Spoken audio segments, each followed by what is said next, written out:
जो इस पावन शिव महापुराण की कथा को सुन रहे हैं और सुनने के साथ में अपने जीवन पर उतार रहे हैं, वो कहीं ना कहीं भगवान की अविरल भक्ति को प्राप्त कर रहा है।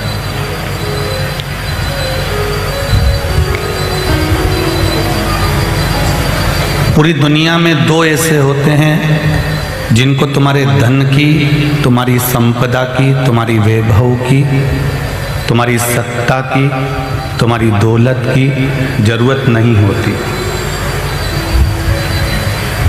उनको केवल अगर चाहिए तो तुम्हारा थोड़ा सा समय चाहिए।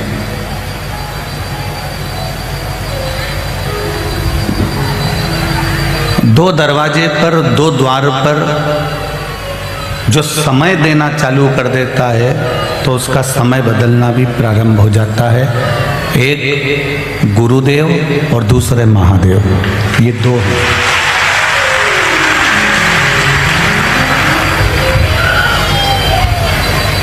जिसने गुरुदेव के यहाँ पर जाकर गुरु आश्रम में, गुरु सेवा में, जहाँ पर आपने सेवा प्रदान करी है, और दूसरा है महादेव के द्वार पर।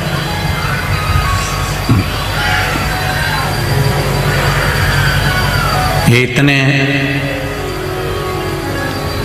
राजू भाई, घनश्याम भाई, मनीष भाई, उनकी मित्र मंडली और पूरी समाज, और यहाँ सखी मंडल, महिला मंडल, और ना जाने कौन कौन कितनी सेवा दे रहे हैं। तो आपको ये प्रसन्नता होना चाहिए कि हम किस जगह पर सेवा दे रहे हैं। एक तो सेवा दे रहे हो देवाधिदेव महादेव के यहाँ, और दूसरी सेवा दे रहे हो शिव महापुराण, जिसको हम गुरु मानकर चलते हैं। उस गुरु देव को और महादेव को आपने समय दिया है, तो आपका भी समय सुधरने में देरी नहीं लगेगी, निश्चित है वो सुधरेगा।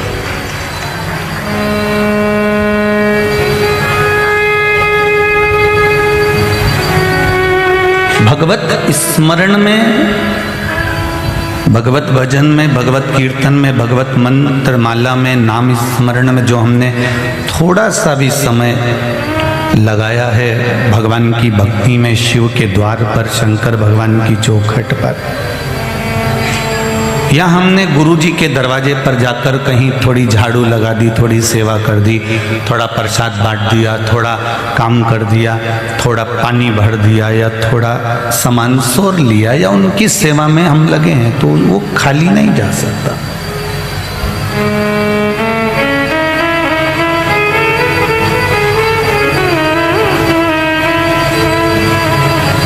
दो द्वार पर दिया गया समय है, दो दरवाजे पर लगाया गया आपका समय कभी व्यर्थ नहीं जाएगा।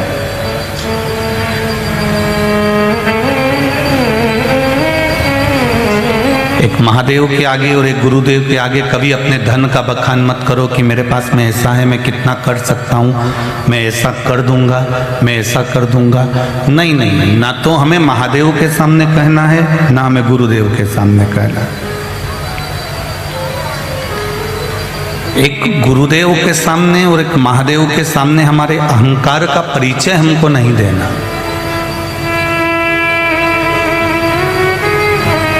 थोड़ा सा अहंकार राजा परीक्षित के मस्तक पर चढ़ गया था, थोड़ा सा अभिमान राजा परीक्षित को आ गया था, थोड़ी सी अभिमत्ता राजा परीक्षित को आ गई थी, तो मृत्यु उसके करीब में आ गई थी।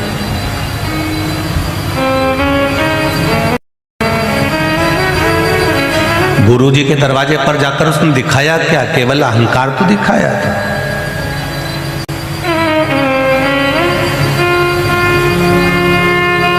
शमीक ऋषि के आश्रम में पहुंचकर राजा परीक्षित ने अपने अभिमान को प्रकट करा कि मैं आया हूं, इतना बड़ा राजा आया है और ये प्रणाम नहीं कर रहे, नमन नहीं कर रहे, और ना उठकर पानी पिला रहे हैं। तो उनको क्रोध आ गया, और क्रोध आया तो वो उसने मरा हुआ सांप उठा के उनके गले में डाल दिया।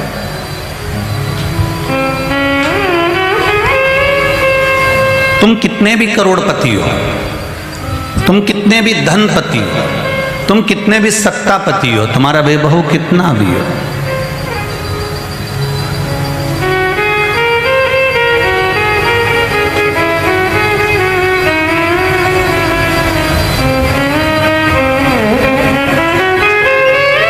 प्रत्येक 7 वर्ष में शरीर की गतिविधि बदलती है, यह हमारा भविष्य पुराण कहता है, यह हमारा शास्त्र कहता है।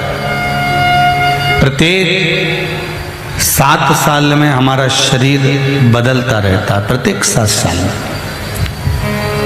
अभी जितना विकास है, फिर कुछ विकास होगा शरीर का, फिर कुछ विकास होगा। ऐसे 7 साल में जब शरीर बदलता रहता है तो शरीर की गतिविधि भी बदलती रहती है।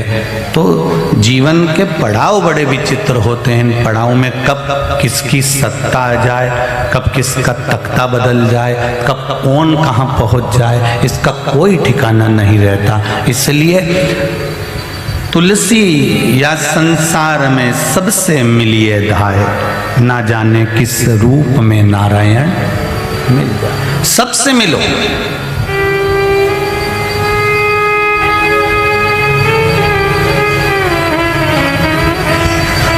सबके प्रति समर्पण का भाव रखिए। पर गुरु के द्वार पर जाकर जैसे राजा परीक्षित ने थोड़ा सा अहंकार दिखा दिया था, थोड़ा सा अभिमान दिखा दिया था। अभिमान ये दिखाया कि मैं हस्तिनापुर का नरेश आया हूं और ये मेरे को पानी तक नहीं पिला सकता, ऐसा गुरु है। गुरु के दरवाजे पर दिखाया अहंकार। गुरु कभी कुछ नहीं कहता। शमीक ऋषि ने कोई श्राप नहीं दिया, कोई अपशब्द नहीं किया, कोई ताना नहीं दिया, कोई आड़ी टेढ़ी बात नहीं करी, कोई गलत बात नहीं करी। पर शमीक ऋषि ने कुछ नहीं कहा। पर जो श्रृंगी ऋषि थे, जो श्रृंगी बाबा थे, उन श्रृंगी ऋषि ने श्राप दे दिया। जिस राजा ने मेरे पिता के गले में मरा हुआ सर्प डाला है, उसकी मृत्यु 7वें दिन तक्षक नाग के डसे से हो जाए।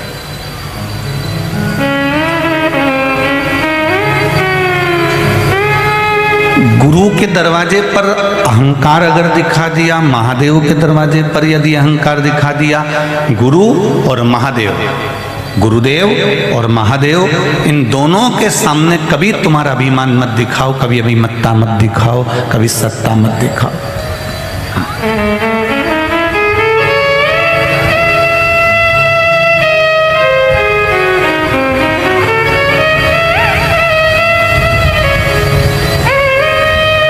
गुरुदेव और महादेव के सामने जाकर हमेशा एक बात कहो कि मैं तो तुम्हारे चरणों की धूल हूं, मेरे पास में कुछ भी नहीं, कुछ नहीं।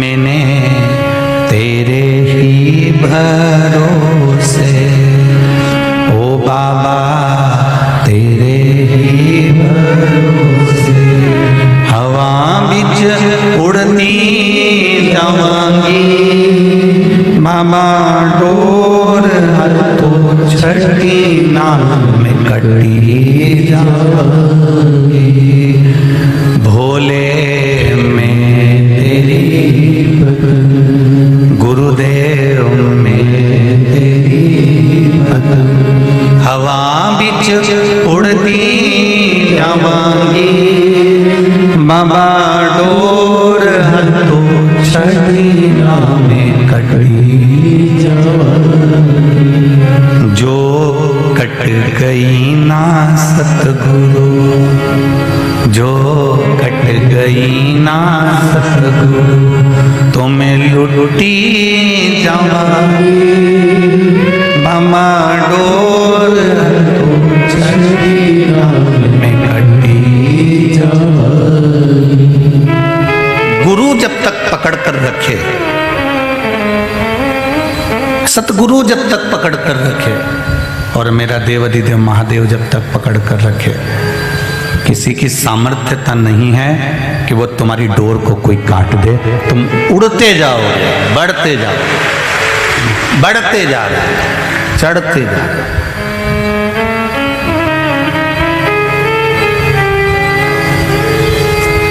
करोड़ों के धन के साथ में भी गुरु के पास में जाकर मत कहना कि मैं गुरुदेव मेरे पास में इतना है और मैं ये आप बोलो, मेरे पास तो खूब है, आप बोलो तो सही। नहीं नहीं नहीं, गुरु के पास जाकर कहना गुरुदेव जो है सब आपका है, आप कह दोगे तो ये पंखड़ी आपको उठा कर दे दूंगा। मेरे पास तो मेरा खुद का कुछ भी नहीं है, ये तेरी दया से मिला है। मानव का जो शरीर मिला था उस समय पर हम लेकर क्या आए थे? माँ के गर्भ से जब जन्म हुआ था तब ये भी नहीं मालूम था कि हमारी आंखें भी दो होंगी, कि नासिका के छिद्र भी सही होंगे, कि हम हाथ पैर से चल फिर सकते हैं क्या?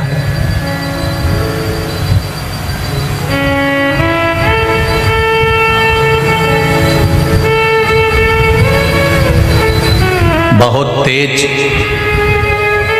गाड़ी चलाने वालों को एक बार उनको देख लेना चाहिए जिनके हाथ और पैर दोनों तकलीफ में है।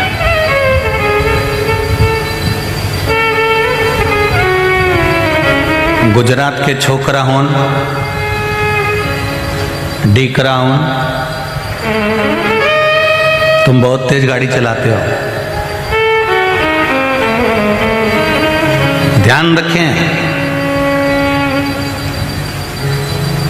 तुम गाड़ी लेकर नहीं निकले हो, एक पत्नी का हृदय, माता का हृदय, पिता का हृदय तुम अपने साथ में लेकर निकले हो।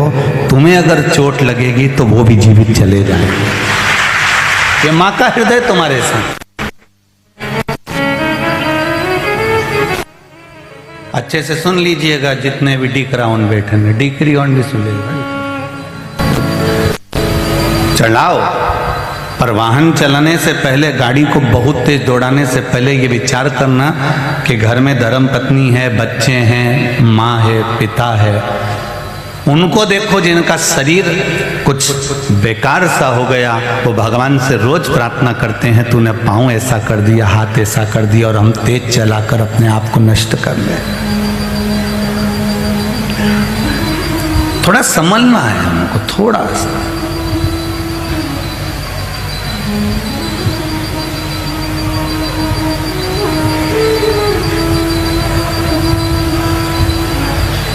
गाड़ी में और गाली में कौन कौन सी चीज में? बोलो बोलो, जमते बोलो। गाड़ी और गाली, इसमें थोड़ा सा ब्रेक लगाकर चलो। शिशुपाल ने गालियां देना चालू करी थी तो शिशुपाल निपट गए थे। दोनों में थोड़ा सा ब्रेक लगाकर चलिए। कुछ अपशब्द, कुछ ताने, कुछ आड़ा टेढ़ा हम ना बोलें जिससे कहीं जीवन हमारा व्यर्थ नष्ट हो जाए। संबंध और शब्द, ये दो चीजें ऐसी हैं, संबंध बार बार टूट जाते हैं, संबंध बिखर सकते हैं, संबंध समाप्त हो सकते हैं, पर शब्द कभी समाप्त नहीं होते। किसी ने तुमको एक तलवार से घाव लगा दिया, वो घाव भरा जाएगा। बंदूक से गोली मार दी, गोली का घाव भरा जाएगा। किसी ने पत्थर मार दिया, पत्थर का घाव भरा जाएगा। पर जो शब्द मुख से कहे जाते हैं उसका घाव कभी जिंदगी में नहीं भराता, वो मरते दम तक रहता है, वो नहीं भराता। नई नवेली बहू आई, सास ने अगर दो शब्द उस समय पर कह दिया, नई बहू आई है, थोड़ा संभल कर चलिए, प्रेम से चलिए, उसको कोई ऐसा शब्द मत बोल देना कि वो जिंदगी भर याद रखे। और होता है किसी किसी बहू के साथ में जो बात, जो व्यवहार पति कुछ बोल देता है, या सास कुछ बोल देती है, या ससुर कुछ बोल देता है, देवरानी जेठानी कुछ बोल देती है, भले वो बुढ़ापा भी आ जाता है ना तो वो बहू भूलती नहीं है, चार लोगों में कह देती है हमारे साथ तो खूब करा।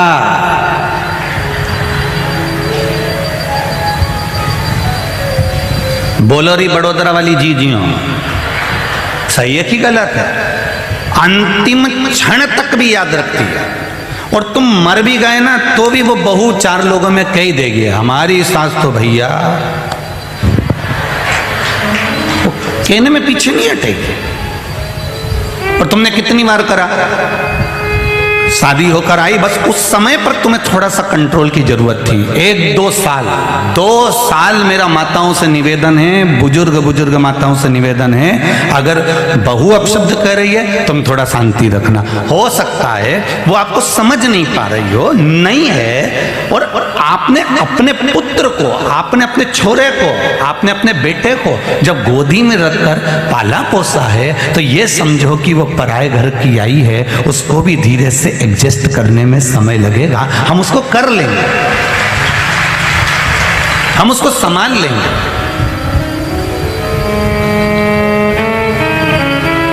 एकदम प्रेशर दोगे ना तो दिक्कत है, एकदम।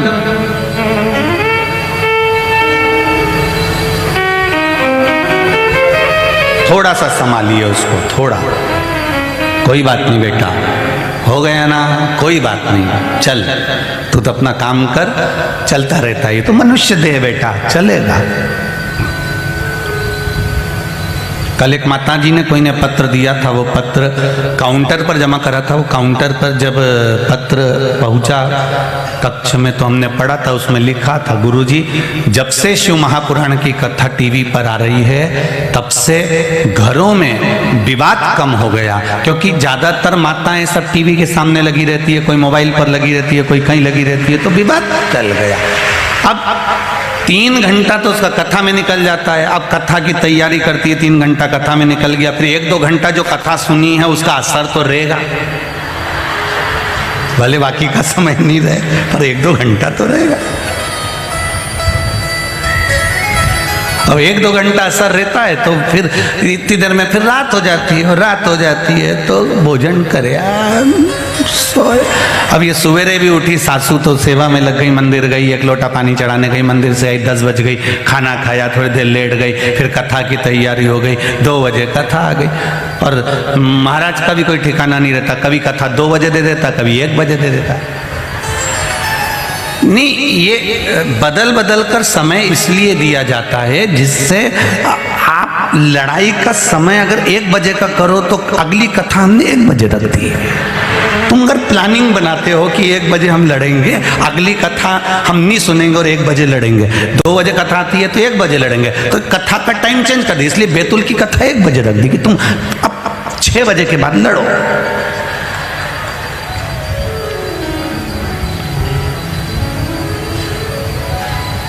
एक बेटे को तुम अपनी गोदी में रखती हो मेरी माँ, एक पुत्र को अपनी गोदी में रखती हो। हम हमेशा इस कथा के माध्यम से, व्यासपीठ से हमेशा कहते हैं, न सास बुरी होती है न बहू बुरी होती है, केवल कुछ समय की घड़ी ऐसी होती है, समय ऐसा होता है, कुछ समय का चक्र ऐसा होता है, वो आपस में बेर उत्पन्न करा देता है। आपको क्या करना है, न सास बुरी है न बहू बुरी है, उस समय को थोड़ा सा काट दो। 1 साल, 1.5 साल, 2 साल का समय बेकार आता है, उस समय को थोड़ा सा काट दो। अगर समय कट गया ना तो फिर सास बहू में इतना प्रेम होगा कि लोग देखते रह जाएंगे। उस समय को हमें काटना, वो समय हमारा नहीं कटता, बस बात वही है, उसने बोला और तुमने जवाब दिया, तुमने बोला उसने जवाब दिया, इस समय को काट दो। वो बोले और तुम मोबाइल में कथा सुनना,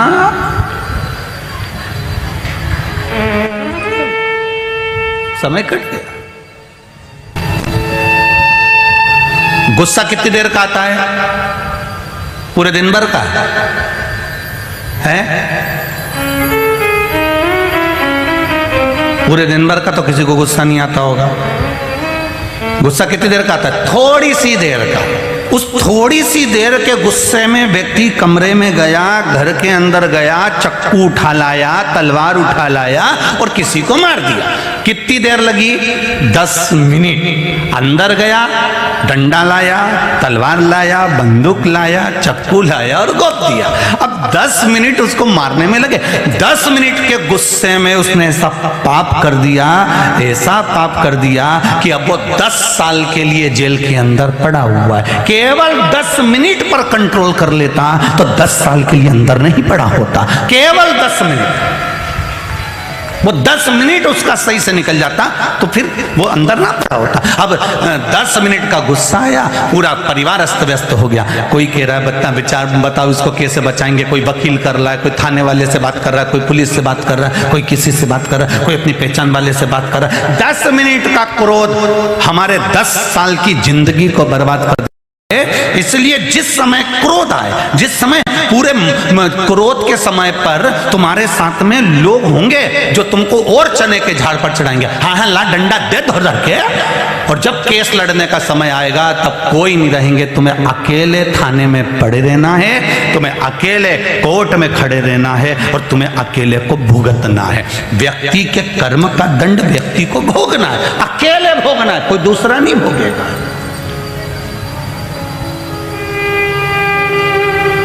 सिर तुम्हारा दुख रहा है, तुम अपनी बहू से कह दो मेरा सिर दुख रहा है, मेरे बत्तल का, तू तेरा दुख जाएगा बहू का? नहीं दुखेगा। कर्म दंड हमें भोगना है। हमारे शरीर में कष्ट तो हम भोगेंगे, इसलिए हम भाइयों से भी कहते हैं, हर पल कहते हैं कि दुकान पर बैठकर तुमने अगर जो कमाया है प्रयास करना कि उस बीच में भी तुम भगवान का भजन करते रहना। क्यों? तुम्हारे पत्नी बच्चे सब तुम्हारे धन के हिस्सेदार रहेंगे, परिवार वाले तुम्हारे धन के हिस्सेदार रहेंगे, कुटुंब वाले माता पिता भाई बंधु सखा पत्नी बच्चे बेटा बेटी जमाई दामाद सब तुम्हारे धन के हिस्सेदार रहेंगे, पर तुम्हें जो कर्म भोगना है उसका हिस्सेदार एक भी नहीं रहेगा। तुम्हें अकेले को भोगना पड़ेगा, कोई दूसरा नहीं भोगेगा, तुम्हें अकेले को भोगना।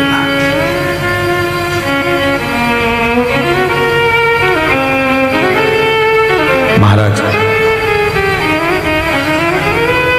जितना बन सके उसको संभालने का प्रयास करें, जितना बन सके उसको समझाने का प्रयास करें। अच्छा, समझा भी उसी को सकते हो जो समझ जाए। अब जो नहीं समझे तो उसको क्या करोगे? बोलो, जम के बोलो रे बड़ोदरा वाली जीजी, और जीजा हो तुम भी बोलो रे, बोलो जरा। अब तुम भी कहती हो कि समझाया उसी को जा सकता है जो, बोलो बोलो जम के बोलो, जो समझ जा। और जो नहीं समझे,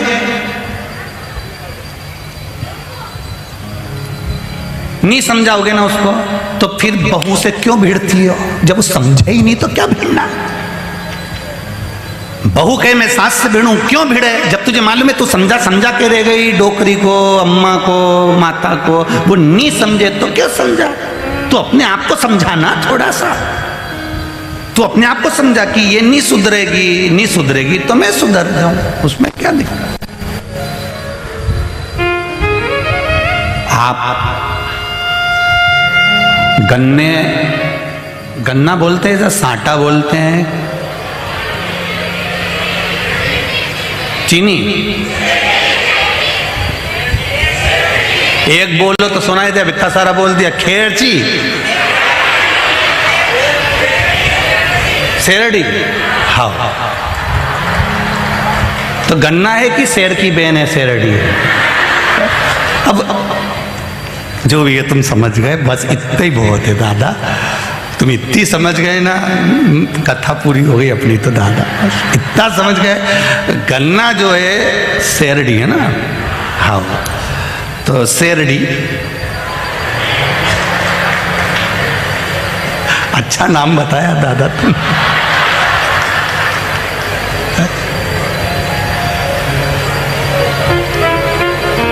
पहले तो गुजरात वालों को बधाई, आज 8 तारीख की।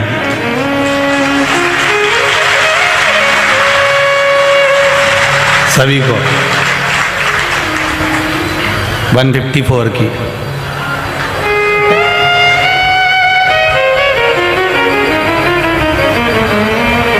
हमेशा 130 पे रहते थे, अब की बार महादेव की कथा थी ना, 154 पे पहुंचा दिया। अब गन्ने में, शेरडी में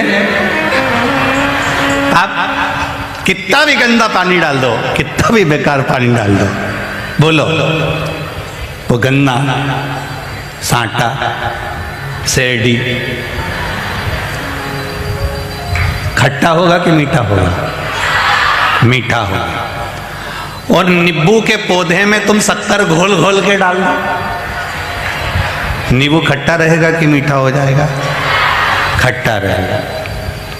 जब तुमको मालूम है कि ये नींबू का पौधा है और इसमें कितनी भी शक्कर डाल दो ये मीठा नहीं होगा, तो तुम्हें मालूम है कि ये नहीं सुधरे,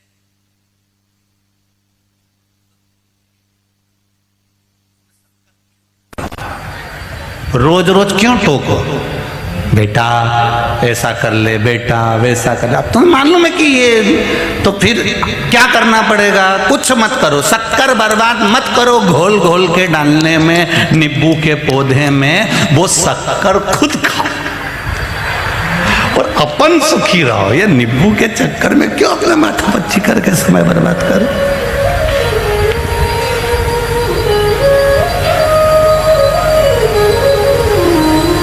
कई लोग हमसे भी कहते हैं, ऐसा नहीं कि तुमसे कहते हैं, कई लोग हमारे पास में भी पत्र भेजते हैं, गुरु जी, ओ महाराज जी, इतने सारे लोग तुम्हें कथा में सुनने के लिए आते हैं, क्या इन सबको कथा समझ में आ जाती है?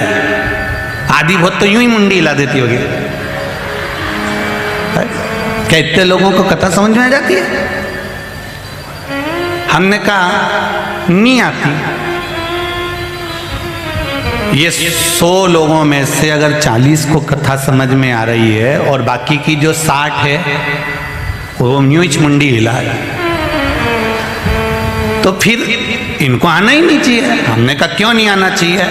एक नल के नीचे एक लगा हंडा, मटका, वो मटके में पानी भरा रहा है। ये 40 लोग वो हैं जिनके अंदर पानी भरा रहा है, और 60 लोग ऐसे हैं जो नल के नीचे बैठे हैं और मटका उल्टा है, हंडा उल्टा है।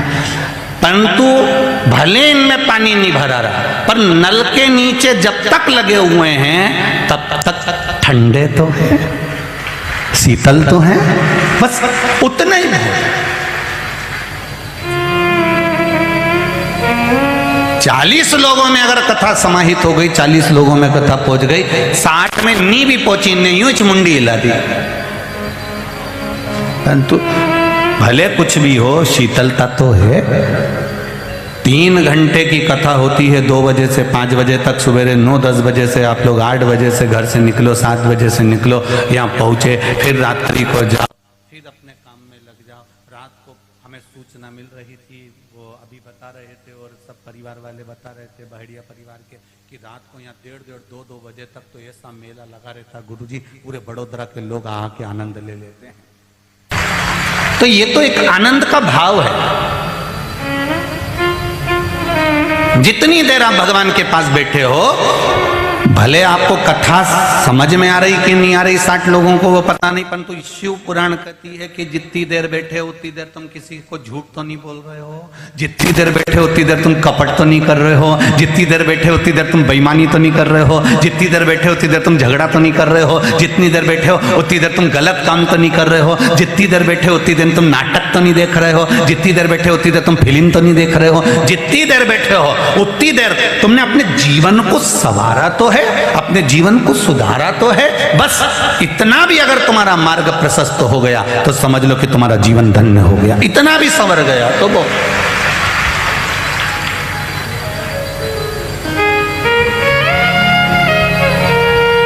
बोल बम का नारा है, एक सहारा है। ये बहुत चिल्लाते हैं, हमारे बहड़िया परिवार के छोटे छोटे बच्चे हैं ना, ध्रुवी, वंश, नैतिक, वीर, सिया, कहाँ है जरा खड़े तो छोटे छोटे हो। हाँ ये इनको शिव महापुराण के सारे भजन याद हैं और शिव महापुराण की कई स्तुतियां इनको याद है। एक बार जोरदार ताली बजाएं बच्चों के लिए। कई स्तुतियां, कई भजन शिव महापुराण की, और कई बार तो ये नीचे शिव पुराण की ऐसी बात करते रहते हैं तो हमको भी इनसे थोड़ा थोड़ा डर लगने लगता है कि आने वाले समय में गुजरात के लोग हमको थोड़ी ना बुलाने वाले, चारों से कराने वाले, पक्का। बैठो बेटा बैठो, श्री शिवाय।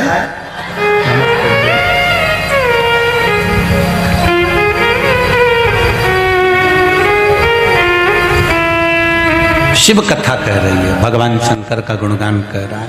एक गुरुदेव, दूसरा जम के बोलो महादेव।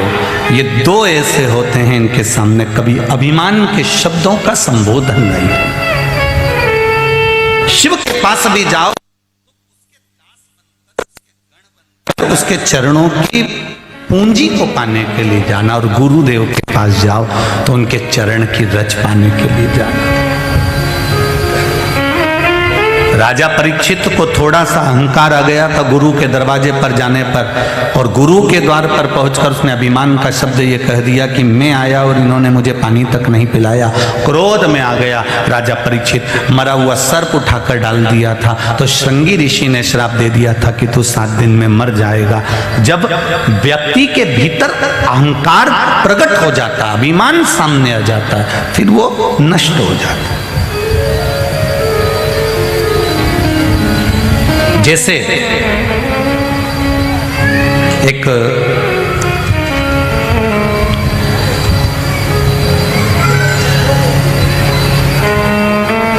साधु वन में रहता था।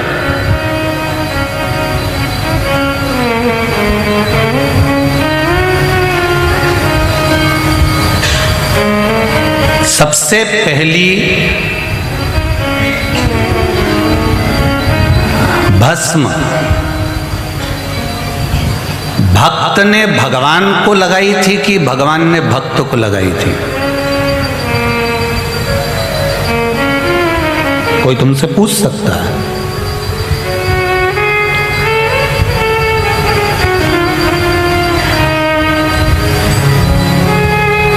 भगवान शिव के शरीर पर सबसे पहली भस्म का दर्शन शंकर भगवान ने उस भस्म का दर्शन किसको दिया था? कभी कभी जब समाज के फंक्शन होते हैं, उसमें जब क्वेश्चन पूछे जाते हैं तो उसमें ये प्रश्न रखना चाहिए कि सबसे पहली भस्म का दर्शन शंकर भगवान ने किसको कराया था? और भक्त ने, शंकर भगवान कौन सा भक्त था वो जिसने भस्म का दर्शन किया था शिव के शरीर पर? और वो भस्म भी उस भक्त के कहने पर प्रसाद के रूप में मिलने लगी। आप उज्जैन जाएंगे तो वहां भस्म मिलती है, बोलो रे जी मिलती कि नहीं मिलती? आप काशी जाएंगे तो वहां भस्म मिलती है। आप जहां शंकर भगवान के द्वार पर जाएंगे, आप गोरखनाथ जी का दर्शन करने जाएंगे, वहां भस्म प्राप्त होती है। आप किसी अन्य स्थान पर पहुंचेंगे तो वहां भस्म प्राप्त होती है। उस भस्म की महत्वता, भस्म को प्रसाद के रूप में क्यों दिया जाता है? भस्म का प्रसाद किस कार्य में आता है?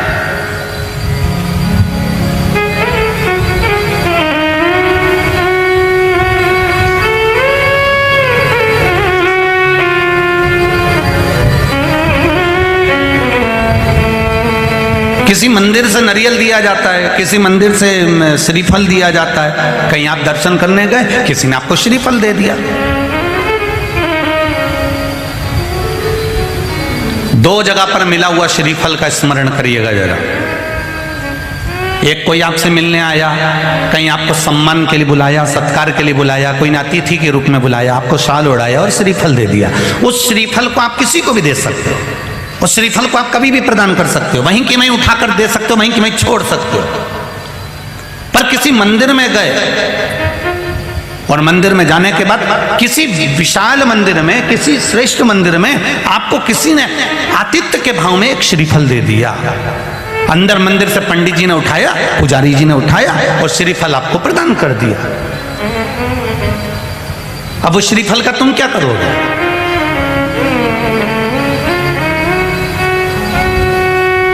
अब किसी को लगता है कि हम इसको फोड़ कर खा गए और अपमान हो गया तो भगवान का, और किसी को लगता है इस श्रीफल को हम अपने घर में कहीं लाल कपड़े में, कहीं पीला कपड़ा में, कहीं इस कपड़े में बांध के रख लेते हैं। महाराज कई लोगों को लगता है श्रीफल को हम किसी दूसरे को देते हैं, पर भगवान का प्रसाद हमको मिला था, हम कैसे दूसरे को देते हैं? वो श्रीफल जो गुरु ने दिया है, वो श्रीफल जो मंदिर से मिला हुआ है, वो श्रीफल जो किसी ने प्रदान करा है, वो श्रीफल जो किसी सतगुरु के हाथ से मिल गया, वो श्रीफल जो मंदिर में हम दर्शन करने गए, पुजारी जी ने, पंडित जी ने भगवान के सामने उसको छुआ कर हमको दे दिया। उस श्रीफल की महत्वता का व्याख्यान वर्णन प्रसाद के रूप में होता है। आप उस श्रीफल को अगर कोई कह दे कि इसको तुम्हें जीवन पर्यांत रखना है तो भले रखो, पर अगर उन्होंने केवल आतिथ्य के भाव से कि आप भगवान का, देवी का दर्शन करने आए हो, राम का दर्शन करने आए हो, श्री हनुमान जी का दर्शन करने आए हो, ठाकुर जी का दर्शन करने आए हो, तो आपको उस भाव में उन्होंने श्रीफल प्रदान कर दिया, तो उस श्रीफल को आपको 5 रात्रि, 3 रात्रि या 7 रात्रि अपने घर में रख सकते हो, 11 रात्रि तक भी रख सकते हो। और यदि आप उससे प्रसाद में प्रयोग में लेना चाहते हैं तो प्रसाद में भी उसको पा सकते हैं। फिर कोई रात्रि को नहीं देखना आपको तो बस मिला, आपने 2-3 दिवस में उसको प्रसाद में प्रयोग में ले लिया। पर हमारा जो शास्त्र कह रहा है, जो भगवान के प्रसाद में हमको मंदिर से श्रीफल मिलता है, वो श्रीफल हमें उस प्रसाद के श्रीफल को दूसरे को आतिथ्य में नहीं देना।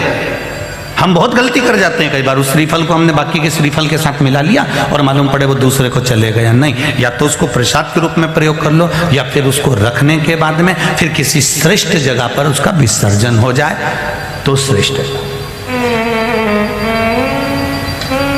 अब कितनी जगह गए तुम, पावागढ़ गए, वहां से माता जी ने नारियल दे दिया, वहां से लिया, फिर अंबाजी गए, वहां से नारियल लिया, फिर कहीं गए, वहां से नारियल लिया। अब इतना नारियल को तो तुम अपने यहाँ बांध कर रखोगे नहीं। उसी तरह भस्म का प्ररूप भी हमारे वर्णन किया गया। एक साधु जिसका नाम था प्रनद, क्या नाम है, जम के बोलो जरा, प्रनद बोलो जम के। प्रनद नाम का साधु, तपस्वी, मुनि, संत, जो भगवान शंकर की आराधना करता, उसको शिव की आराधना के सिवा कुछ भाता ही नहीं है।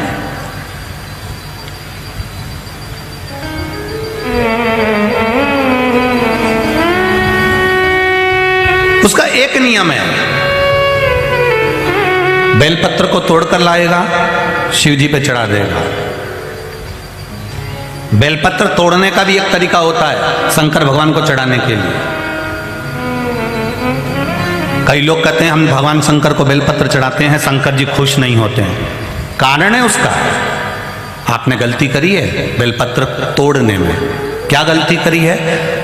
जिस डाली में लाइन से बेलपत्र रख रही थी, उस डाली को तुमने तोड़ लिया और तोड़कर फिर बेलपत्र निकाली, उस डाली को तुमने बाद में ले जाकर पटक दिया। वो चढ़ी हुई बेलपत्र आपको कोई फल प्रदान नहीं करेगी। बेलपत्र का नियम है, वृक्ष की डाली में बेलपत्र लग रही है, उसी डाली में से बेलपत्र को तोड़ना चाहिए, डाली नहीं। अगर डाली तोड़कर फिर उसमें से बेलपत्र तोड़ी गई है तो वो बेलपत्र चढ़ाने पर भी फल प्रदान नहीं करती, पर डाली पर लगी हुई है और वहां से आपने बेलपत्र तोड़ी है, फिर उसको चढ़ाया, फिर 10 भी नहीं, 20 भी नहीं, केवल 1 बेलपत्र भी चढ़ाई तो शिव ने स्वीकार कर लिया महाराज, ज्यादा नहीं। अब हम लोग क्या करते हैं, सावन का महीना आ गया, शिवरात्रि आ गई, डाली की दाढ़ी तोड़ लाए, आधी इनको दे दी तोड़ के, आधी उनको दे दी, डाली तोड़ी बाहर फेंक दी। अब बेलपत्री का वृक्ष माँ पार्वती का स्वरूप है, माता पार्वती के नयन अश्रु से प्रकट हुआ है, माँ के अश्रु भाग से प्रकट हुआ है, वो माता का स्वरूप है। उसमें लक्ष्मी, सरस्वती और 64 योगिनियां उसमें निवास करती हैं, सारे देवता उसमें निवास करते हैं। और उस बेलपत्री की डाली को हमने तोड़ दिया और हम सोचे कि हमको पुण्य मिलेगा, तो वो पुण्य नहीं मिल सकता, वो पुण्य समाप्त है।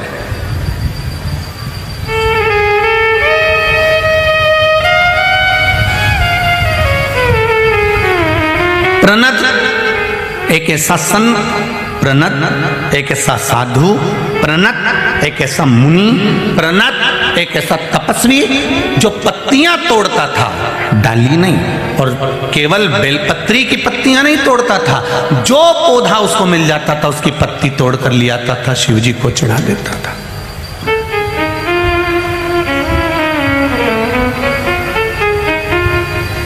और समझ लीजिएगा जरा अच्छे से आप सब लोग, भाव से समझिएगा जरा। जिस दिन आपको बेलपत्र ना मिले तो शंकर जी पे चढ़ी हुई बेलपत्र शंकर जी को चढ़ा दो। और भी अगर बेलपत्र मंदिर में भी नहीं है, तुम्हारे बगीचे से तुम निकल कर जा रहे हो, तुम्हारे घर से तुम निकल कर जा रहे हो, कोई पौधा लगा है, उस पौधे की भी एक पत्ती तोड़कर अगर आपने शंकर भगवान को चढ़ा दी है तो शिव ने बेलपत्र के भाव से स्वीकार करा है उसको। भगवान शंकर ने उसको बेलपत्र के भाव से स्वीकार करा।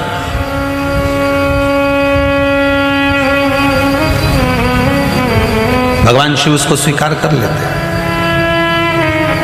एक एक पत्र आया, देखिए।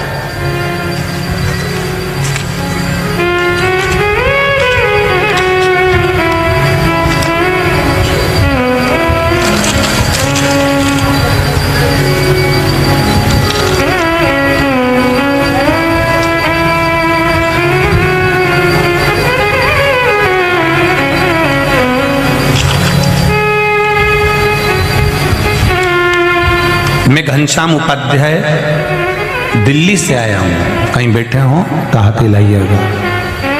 घनश्याम जी उपाध्याय दिल्ली। किसी जगह पर बैठे हो तो दोनों हाथ हिलाइएगा। घनश्याम उपाध्याय दिल्ली। अच्छा, इधर वाले पंडाल में, पहले नंबर के पंडाल में, इधर वाले में। आस्था वालों को दिखे तो कैमरे से अवश्य देखिएगा। दोनों हाथ हिला दीजिए उपाध्याय जी एक बार। मैं घनश्याम उपाध्याय दिल्ली से, मेरे को, हाँ ठीक है उपाध्याय जी, दिख गए हो आप, एक बार दोनों हाथ हिला दीजिए। श्री शिवाय नमस्तुभ्यम। मैं घनश्याम उपाध्याय दिल्ली से, मेरे को 15 साल से पथरी का इलाज चल रहा था और डॉक्टर ने ऑपरेशन का बोला था और बोला था कि आपके गुर्दे में 16 mm की पथरी फंस गई है। हो सकता है कि आने वाले समय में अगर ये पथरी का इलाज नहीं हुआ या पथरी गुर्दे के अंदर से नहीं निकाली तो हो सकता है कि आपके प्राणों को भी तकलीफ रहे। बाबा, एक लोटा जल शिव जी को समर्पित करना, भगवान शंकर को चढ़ी हुई ही बेलपत्र को उठाकर, मेरे पास नहीं, चढ़ी हुई बेलपत्र को वापस उठाकर लेकर आ जाना, खा लेना। बाबा की कृपा से दूसरी बार जब जांच कराने के लिए गया दिल्ली के हॉस्पिटल में तो बाबा की ऐसी कृपा हुई कि मेरी पथरी जो गुर्दे में थी वो 16 mm की पथरी समाप्त हो चुकी थी, पथरी नहीं थी। मैं दिल्ली से केवल बाबा को प्रणाम करने के लिए आया हूं, यहां से एक ही दिन के लिए बाबा को नमन करने के लिए आया हूं कि बाबा आपने मुझे ऑपरेशन होने से बचा लिया और मेरी पथरी समाप्त कर दी। मैं बाबा को प्रणाम करने आया हूं। बैठिए उपाध्याय जी, बैठिए। श्री शिवाय नमस्तुभ्यम। शिव की भक्ति, शंकर का स्मरण, भगवान शिव ये नहीं देख रहे हैं कि आप बेलपत्र तोड़कर लाए हो, भगवान ये देख रहा है कि तुम दिल कैसा लाए, मन क्या लाए, हृदय क्या लाए। आप दिल से, भगवान को नहीं है आपके पास में बेलपत्र। आज मंदिर ये प्रणत की कथा कर रही है, जो पत्ती मिलती थी वो बाबा को चढ़ा देता था, जो मिल गया वो शिव को समर्पित।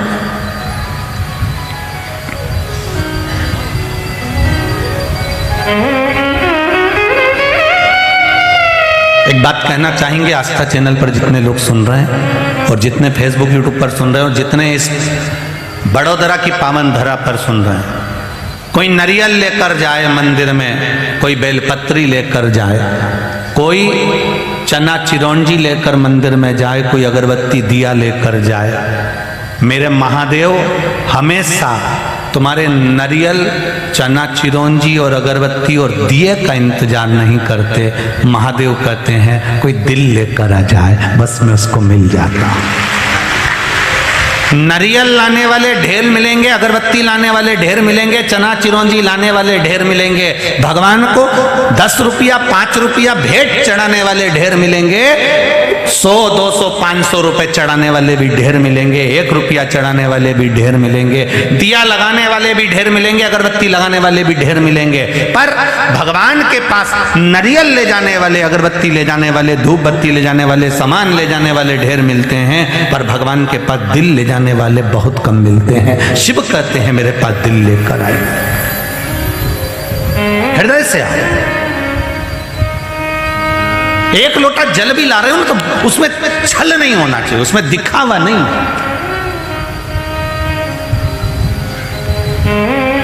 प्रत्येक घर के व्यक्ति को कह दो, और मेरा तो माताओं से भी निवेदन, अपने अपने पतियों से भी कहो, दुकान पर जाते हो, नौकरी पर जाते हो, सर्विस में जाते हो, सुबेरे उठो, सबसे पहले 1 लोटा जल शंकर भगवान को चढ़ाइए।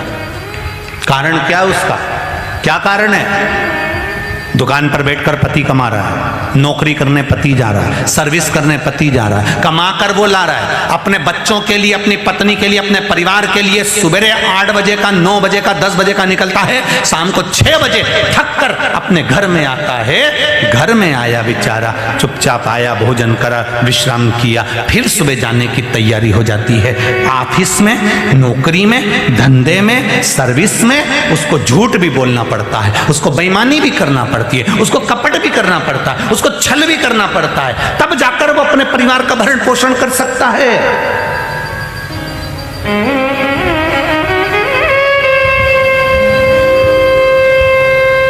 हम अगर किसी को कह दे कि तुम झूठ मत बोलो, कपट मत करो, छल मत करो, बेईमानी मत करो, प्रपंच मत करो, तो भविष्य पुराण तो कहती है। एक मनुष्य ने भगवान देवाधिदेव महादेव से कह दिया, प्रभु आपने मुझे जन्म दिया है मेरे परिवार को पालने के लिए, इतना बड़ा परिवार, मेरे 2 बच्चे हैं, पत्नी है, माता पिता हैं, भाई बंधु हैं, इतने बड़े परिवार को पालने के लिए मुझे झूठ तो बोलना पड़ेगा, कपट तो करना पड़ेगा, बेईमानी तो करना पड़ेगी, प्रपंच तो करना पड़ेगा, थोड़ा छल तो मुझे करना पड़ेगा। तो मैं अगर ये सब करता हूं तो मुझे नरक नहीं भोगना पड़ेगा। देवाधिदेव महादेव ने कहा तुझे नरक तो भोगना पड़ेगा, तो फिर आप बताओ कि मैं परिवार कैसे चलाऊं? शंकर जी ने कहा, महादेव ने कहा, तू झूठ बोल, कपट कर, छल कर, बेईमानी कर, प्रपंच कर, मना नहीं, परिवार को पालने के लिए सब कुछ करेगा, पर एक काम जरूर करना कि परिवार को पालते पालते राम नाम, कृष्ण नाम जपते चलना, तो तेरा भी जीवन सार्थक होता चलेगा। हम कमाने में तो लग गए, पर भगवान को हमने छोड़ दिया। ये पत्नी का फर्ज है, धर्म पत्नी का फर्ज है, अपने पति को 1 लोटा पानी भर कर दे। स्नान करके आयो, पानी उठाओ, पहले शंकर जी के मंदिर जाओ, जाओ जरा, पास में ही मंदिर है ना, चले जाओ, 1 लोटा जल चढ़ा के आओ, जाओ तो जरा जल्दी से। ये पत्नी को करना पड़ेगा।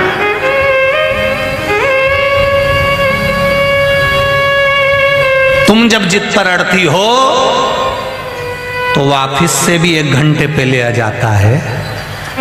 तुम जब जिद पर अड़ती हो तो तुम्हें मायके छोड़ने चले जाता है। जब तुम केवल वस्तु की जिद मत करो, सामान की जिद मत करो, एक जिद ये भी करो कि तुम्हें मंदिर जाना है, 1 लोटा जल चढ़ाकर आना है। उसका फल क्या मिलेगा? तुम्हारे घर की औलाद, जिस पिता के द्वारा, जिस पुत्र का जन्म होता है, माता के द्वारा पुत्र का जन्म होता है, वो बेटा, जिस घर के माँ बाप 1 लोटा जल शंकर भगवान को चढ़ाना प्रारंभ कर देते हैं, तो देवराज की कथा शिव महापुराण में आती है। देवराज चोर बन गया था, ब्राह्मण होकर भी चोरी करता था, कपट करता, बेईमानी करता, छल करता, प्रपंच करता, चोरी का धन लेकर आता, पर शंकर जी के मंदिर में चले गया, शिव मंदिर से बाहर आया, और शिव मंदिर से बाहर आने के बाद में बेलपत्री के नीचे उसने प्राण त्यागे। देवाधिदेव महादेव उसको नंदी पर बिठा कर लेकर जा रहे थे, तो उसने शंकर भगवान के गणों से पूछ लिया, मेरे जैसे पापी के लिए शंकर भगवान नंदी लेकर आए? ऐसा मैंने कौन सा पुण्य कर दिया? तो कह दिया, देवराज तूने कोई पुण्य नहीं करा, पुण्य तो तेरी माँ ने करा था। रोज शिव जी के मंदिर में 1 लोटा पानी चढ़ाती थी, उसका पुण्य तेरे खाते में आ गया। माँ ने जो पुण्य करा वो बेटे के खाते में चले गया। माता पिता जो पुण्य करते हैं, बाप ने, पिता ने कर्जा लिया है तो बेटे को तो चुकाना पड़ेगा। उसी तरह अगर पिता ने अगर थोड़ा सा पुण्य करा है तो तुम्हारा बेटा कभी गलत मार्ग पर नहीं जा सकता, तुम्हें वृद्धाश्रम नहीं छोड़ सकता, ये निश्चित है। उस पुण्य को तुम्हें कमाना पड़ेगा। बाप कर्जा करेगा तो बेटे को चुकाना पड़ेगा, और बाप पुण्य करेगा तो बेटा प्रबल बनेगा, ये निश्चितता है। आप करो पुण्य, आप करो। शंकर हम ये भी नहीं करें कि तुम मंदिर में जाकर खुद खूब पैसा चढ़ाओ, हम ये भी नहीं करें कि तुम बहुत सारा भोग लगाओ, हम ये भी नहीं करें कि तुम बहुत सारा दान करो, हम ये भी नहीं करें कि तुम बहुत सारा ले जाकर मंदिर में छोड़ दो। मत दो, तुम तुम्हारा पैसा तुम्हारे ऊपर खर्च करो। अगर 10,000 रुपये महीना कमाते हो, 20,000 रुपये महीना कमाते हो, कम से कम 2,000 रुपये तो अपने ऊपर खर्च करके देखो रे। जोड़ जोड़ के मरे जा रहा है। औलाद एप्पल का मोबाइल चला रहा है और तुम वही कीपैड पे लगे।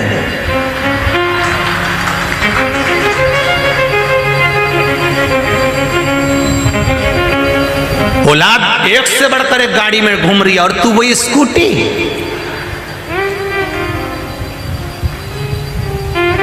औलाद अपनी पत्नी को लेकर रोज मॉल में जा रहा, रोज टीवी देखने, रोज फिल्म देखने जा रहा, और तुम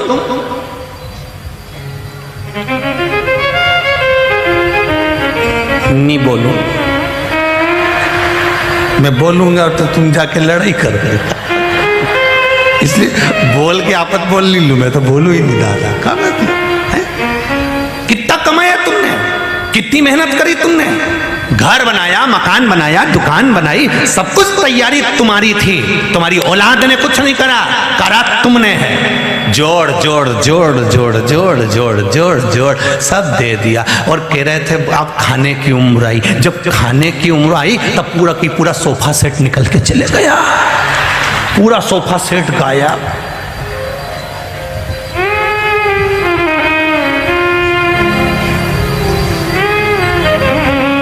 अब सोचा अब खाऊंगा। बादाम खा लिए एक दिन 10-12, मालूम पड़े 12 दिन बादाम ने पीछा नहीं छोड़ा। एक दिन में 12 बार जाना चालू कर दो। अब खाएगा तो कोई पच रही है। फुल आप 1 रुपया भी मत दो किसी को, हम तो आपसे कहेंगे मत दो। अपने ऊपर खर्च तो करो, अपने ऊपर खर्च करो। जोड़ जोड़ कर दूसरा एंजॉय कर रहा। और तुम एक नौकर तुम्हारे यहाँ काम करता है, वो नौकर भी खुश होकर वो 5,000 10,000 20,000 रुपए में ऐसा खुश होकर रहता है, इतना एकदम फ्री। उसने कह दिया सेठ जी कल नहीं आऊंगा। क्यों? पत्नी को लेके जा रही हूं। तू अकेला दुकान पर बैठा, वो अपनी पत्नी को लेके सिनेमा देख रहा। नौकर इतना सेठ, और सेठ लगा, सेठ लगा। अब मैं नहीं संभालूंगा तो कौन संभालेगा, मैं नहीं करूंगा तो कौन करेगा, मैं नहीं करूंगा तो कौन करेगा। और जब ऊपर चले गया फिर कौन करेगा, फिर भी तो कोई करेगा। हम सब कथा में जाके बैठ जाएंगे गुरुजी, फिर दुकान पे कौन बैठेगा। और मान लो मेरे को कथा याद आती है चेन्नई की, कौन सारला थे, कौन थे भगवान, उनकी पत्नी ने, उनकी स्टील की फैक्ट्री है, और उनकी पत्नी ने उनके पति से कह दिया सुनो, माहेश्वरी भवन में कथा थी। पत्नी ने कहा मुझे कथा कराना है शिव पुराण। पति ने कहा मुझे समय नहीं मिल रहा, बेटे को बोल दे वो बैठ जाएगा। बेटे ने कहा पापा मैं तो जा रहा हूँ काम से, मम्मी से बोल दो अकेली कथा में बैठ जाएगी। मम्मी ने कह दिया कि वो शिव पुराण की कथा अकेले में होती नहीं, बैठना पड़ेगा तुमको जोड़े से। पति ने कहा 2-2 फैक्ट्रियाँ कौन देखेगा, कथा में बैठ जाऊंगा तो। पत्नी कहती है मान लो मैं मर गई तो तुम कितने दिन छुट्टी मनाओगे वो बताओ तुम। तो चेन्नई के महेश्वरी भवन की कथा की याद, मान लो मैं मर गई, कितने दिन की छुट्टी मनाओगे। पति बोलता फालतू की बात करती है तू तो, नहीं तुम मुझे बताओ यार पहले, मैं मर गई तो कितने दिन की छुट्टी मनाओगे। कहीं मनाना पड़ती है, वो तो पत्नी हो तुम हमारी, रहना तो पड़ेगा, घर में सब आएंगे जाएंगे। बस 10-12 दिन तो घर में रखोगे ना, उसके 12 दिन में से 7 दिन मुझे दे दो। तुम ये सोचो मैं निपट गई। तुम मेरे साथ कथा में बैठो 7 दिन। तो शारदा जी की पत्नी, शारदा थे कि काबरा तो ध्यान नहीं आ रहा मेरे को, तो उनकी पत्नी, तो वो दोनों पति पत्नी कथा में बैठे दोनों। और जब 7 दिन शिव महापुराण के पूरे हुए तो उनके पति कहते हैं, गुरुदेव हर साल एक कथा दे दिया करो, बस इतनी कृपा कर दिया करो। अब हर साल कहाँ कथा मिले, समय हो तो कथा मिलता। थोड़ा ये कमाओ, खूब कमाओ, दिल से कमाओ, पर जो कमा रहे हो उसको अपने ऊपर खर्च करना भी सीखो। अभी नए नए कपड़े, स्वेटर, एक से बढ़कर एक इनार, ओडी बोले, क्या बोले, हाँ जो भी हो, ओडी बाबा, तो जो भी बोले वो, जो एक से बढ़कर एक रखी। हर बार पत्नी कहती है नया वाला पहन लो ना, आओ नया पहन के क्या करेंगे, पुराना निकाल लिया, वही स्वेटर, वही कोट, वही सामान, पुराना की पुराना, रगेड़े जा रही है, रगेड़े जा रही है, रगेड़े जा रही है। और बच्चे, उनको प्रत्येक कार्यक्रम में नया चाहिए।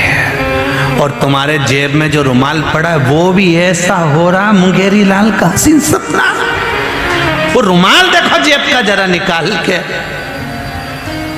सबके सामने निकालता भी नहीं है, चुपचाप से निकाल के वापिस घर कमा रहा, इतना खर्च कर नहीं पाया खुद के ऊपर। फिर बोलो तेरा क्या होगा रे कालिया। अब समझो जरा। मैं बहड़िया परिवार को धन्यवाद दूंगा, आपने अपने समय का, धन का सदुपयोग करा है शिव महापुराण की कथा करवाकर। लोग शादी में खर्च करते हैं, उसकी कोई गारंटी नहीं होती कि बेटे की शादी करी और 50 लाख रुपए खर्च करा, 25 लाख खर्च करा। कोई गारंटी नहीं है कि बेटे की शादी में 50 लाख खर्च करा, बहू 2 दिन गर्म रोटी देगी कि नहीं देगी। 50 लाख खर्च करने के बाद भी गारंटी नहीं है कि शादी में इतना खर्चा करा तो ये हमारा साथ देंगे कि नहीं साथ देंगे। पर मेरे महादेव की कथा में, मेरे शंकर की कथा में अगर 1 रुपया भी खर्च हुआ है, उसकी गारंटी वहां लिखा गई कि अंत समय तक साथ देगा, अंत समय तक साथ देगा। जो इतने भक्त आए हैं, रात को तुम 10-10 हजार, 5-5 हजार, 20-20 हजार लोगों को भोजन करा रहे हो, चाय पिला रहे हो। ये माताएं लगी हुई हैं, कहीं काफी दे रही, कहीं नाश्ता दे रही, कहीं चाय दे रही, कहीं व्यवस्था दे रही, हाथ जोड़ जोड़ कर ले साहब, कहीं पूड़ी, कहीं गुलाब जामुन, कहीं बेसन चक्की, कितने प्रेम से मोहन थाल तुम खिला रहे हो। तुम्हारा खिलाया हुआ ये कभी खाली नहीं जा सकता, उसके भंडारे में लिखा गया, वो जोड़ कर रखा है, वो खाली नहीं होने देगा, वो समाप्त नहीं होने देगा।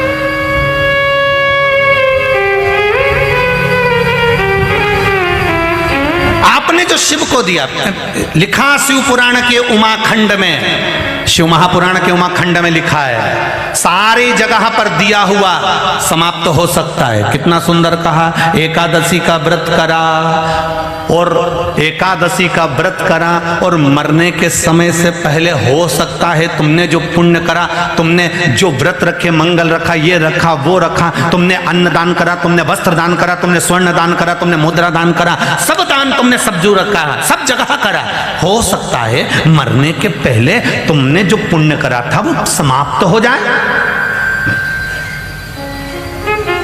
तुम्हारी जेब में 10,000 रुपए हैं, खर्चा होते होते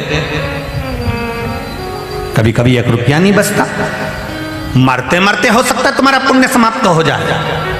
पर जेब में रखा हुआ पैसा खत्म हो सकता है, पर बैंक में रखा हुआ खत्म होगा क्या? तुमने सोच लिया एक कार्ड मेरे पास में है, फंसाऊंगा, एटीएम से निकाल के ले आऊंगा, जेब का खत्म हो जाएगा पर बैंक का नहीं। शिव महापुराण वो बैंक है जिसमें एक बार आपने जो पुण्य करा है वो कभी समाप्त नहीं होता। रखा, जब चाहो तब तुम्हारा पुण्य तुम्हारे सम्मुख में आ जाएगा, पुण्य तुम्हारे सामने। शिव कथा कर, पत्तियां तोड़कर लाता है, देवादिदेव महादेव को चढ़ा देता है। प्रणत पत्तियां लेकर आता है और देवादिदेव महादेव को चढ़ा देता है। उन पत्तियों को उठाता है और खा जाता है। शिव जी पे चढ़ा हुआ केवल उसका एक ही काम है, शंकर जी पे चढ़ा हुआ जल पी लेना, शिव जी पे चढ़ा हुआ पत्ती को पा लेना।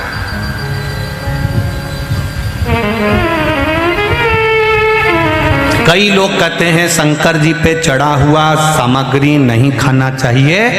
हम भी कहते हैं कि नहीं खाना चाहिए। आपने पहले की भी जितनी कथा सुनी होगी, हमने भी कई बार कहा, पर भगवान शंकर पर चढ़ा हुआ प्रसाद आपको अगर खाना है तो आप भगवान से औषधि के रूप में मांग कर लाइए, बाबा हमको औषधि दे दीजिए। आपका जल दे रहे हो, गंगा जल दे दीजिए। आप बेलपत्र दे रहे हो, औषधि दे दीजिए। और अगर बेलपत्र किसी सामग्री में डल चुकी है तो वो प्रसाद के रूप में आप आराम से खा सकते हो। अब कल एक जीजी ने प्रश्न लिख के भेज दिया कि हमने शंकर जी को मान लो एप्पल चढ़ाया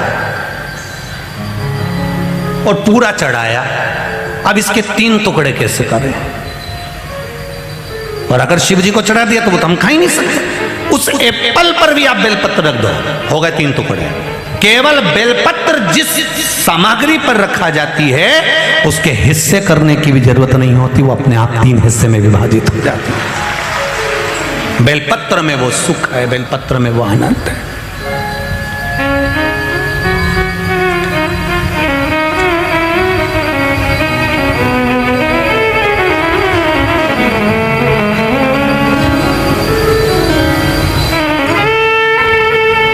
महाराज प्रणत कह रहा है,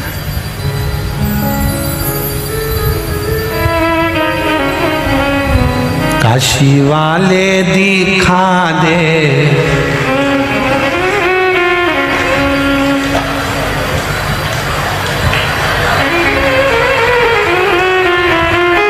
दिख रहा है। बोले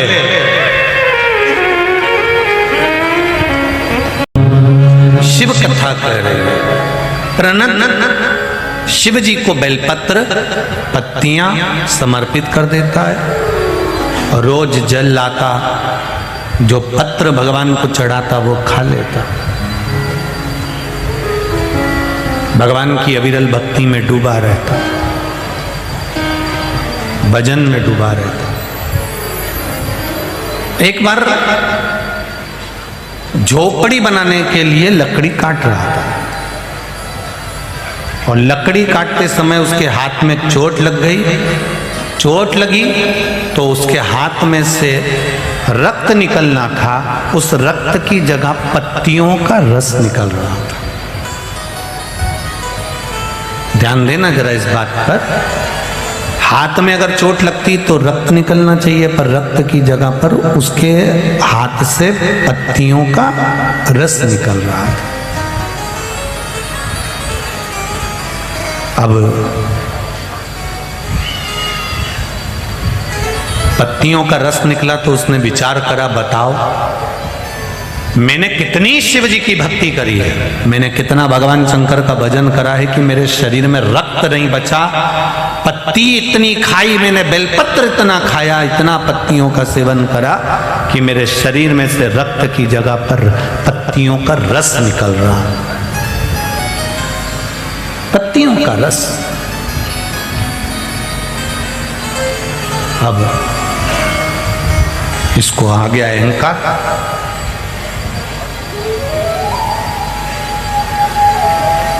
अब इतना अहंकार आ गया, इसको इतना अहंकार आ गया कि ये शिव जी के सामने बैठ गया। शिवालय, जिस शिवालय का ये पूजन करता था, जिस शंकर भगवान की आराधना करता था, उस शिवलिंग के सामने बैठकर कहता है, भोलेनाथ मैंने आप पर इतना जल चढ़ाया, मैंने आपकी इतनी आराधना करी, मैंने आपकी इतनी पूजन करी कि अब मेरे शरीर में रक्त नहीं बचा, अब केवल पत्तियां बची है मेरे शरीर में, उस पत्तियों का रस बचा। भगवान देवादिदेव महादेव, भगवान शिव उसी समय पर उसके सामने प्रकट हो गए जब अपना कोई भक्त गलत मार्ग की ओर जाने लगता है तो मेरा महादेव उसको संभालने का कार्य करता है। एक बार तो मेरा महादेव संभालता ही है। लंकाधिपति रावण को भी भगवान शंकर जी ने संभाला, कहा कि देख लंकेश, तो अभिमान में मत फूलना, अहंकार में 3 गए धन वैभव और वंश, ना मानो तो देख लो रावण कौरव और कंस, ये तीनों अभिमत्ता में चले गए। तू ध्यान रख लंकेश, तू भी ध्यान रख। इसको भी समझाया कि ये तू बोल रहा है, ये गलत बोल रहा है। जितना भक्त भगवान का भजन करता है, शिव महापुराण की कथा कहती है, उससे दुगना भगवान भक्त का भजन करता है, उससे दुगना। तुम कभी मत कहना ये बात कि तुमने कुछ भगवान को दिया। द्रौपदी ने केवल भगवान के हाथ में चोट लगी थी और अपनी साड़ी की पट्टी फाड़ कर भगवान को बांध दी। वो पट्टी ढूंढने नहीं गई थी, हो किसी मेडिकल की दुकान पर नहीं गई, ना हॉस्पिटल गई, ना कहीं गई। उसके शरीर पर जो साड़ी थी उसी की पट्टी फाड़ कर बांध। ये समय देखा जाता है। हम आपसे भी कहते हैं समय के अनुकूल चलो। अलग से कुछ नहीं भगवान को देना, तुमको भगवान को अलग से कुछ नहीं देना। भगवान को अलग से कुछ देने की जरूरत नहीं है। तुम अगर समय भी देना चाहते हो तो अपने समय में से भगवान को समय निकाल कर दो कि मैं ऑफिस जाऊंगा, उससे पहले शंकर जी के मंदिर जाऊंगा, मैं यहाँ जाऊंगा, उससे पहले शिव के मंदिर जाऊंगा, मैं अगर भोजन करूंगा तो भगवान को भोग लगा कर करूंगा। ये बस केवल भगवान को तुम अपने ही कार्य में से थोड़ा सा निकाल कर दे दो। अब द्रौपदी ने क्या करा, अपनी पट्टी फाड़ कर साड़ी की भगवान को बांध दी। कितना दिया था? थोड़ा सा। भगवान ने कितना दिया? अभी आपको कहा ये मत सोचो कि हम भगवान को दे रहे हैं, भगवान को तुम थोड़ा देते हो, भगवान तुमको बहुत प्रदान कर देता है। ब्रह्मा जी तुम्हारे भाग्य में कितना होगा उतना देख कर देंगे, भगवान विष्णु तुम्हारे कर्म के अनुसार देंगे। पर मेरा महादेव ना कर्म देखता है ना भाग्य देखता है, वो तो केवल भाव देखकर छप्पड़ फाड़ कर दे देता है, छप्पर फाड़ कर दे देता है। वो देव अधिदेव महादेव, वो कभी नहीं देखता कि तुमने क्या दिया, वो तो केवल भाव देख रहा, दिल देख रहा। सारी समस्या का हल एक लोटा जल, केवल एक लोटा जल आप थोड़ा सा भगवान को दे रहे हो, भगवान बहुता में तुमको प्रदान कर। कितना दे? एक पत्र देखिए,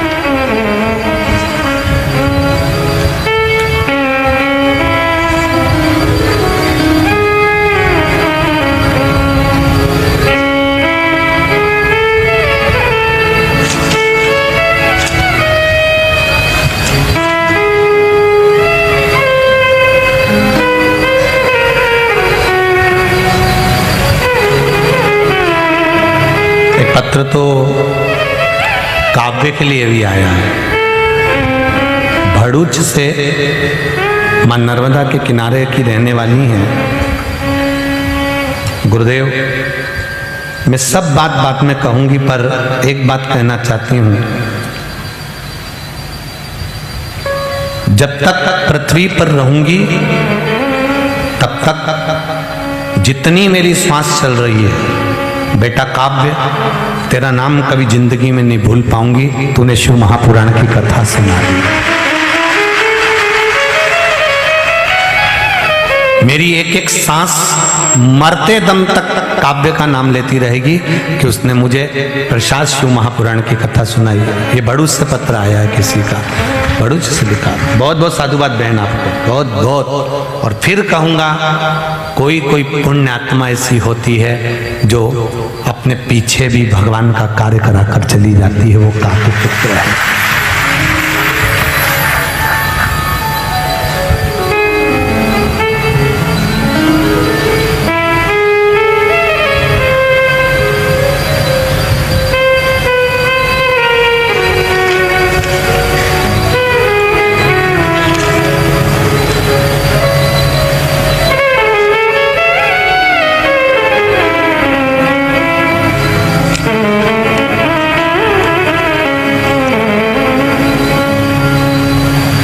इसमें नाम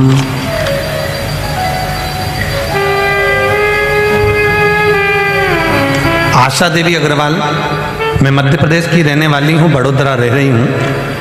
कहीं बैठी हो तो हाथ हिलाइएगा। आशा देवी अग्रवाल, जहां कहीं भी बैठी हो हाथ हिलाइएगा। एक लोटे जल का क्या बखान करूं मैं गुरुदेव। मैं मंदिर जाती थी जब आपकी कथा सुन रही हूं और भगवान शिव को एक लोटा जल चढ़ा रही हूं। 13 नवंबर को अचानक मेरे घर वाले की तबीयत खराब हो गई। मैंने एम्बुलेंस बुलाई और उनको हॉस्पिटल लेकर गई। डॉक्टर ने जांच करी तो बताया कि इनको लकवा लग गया है।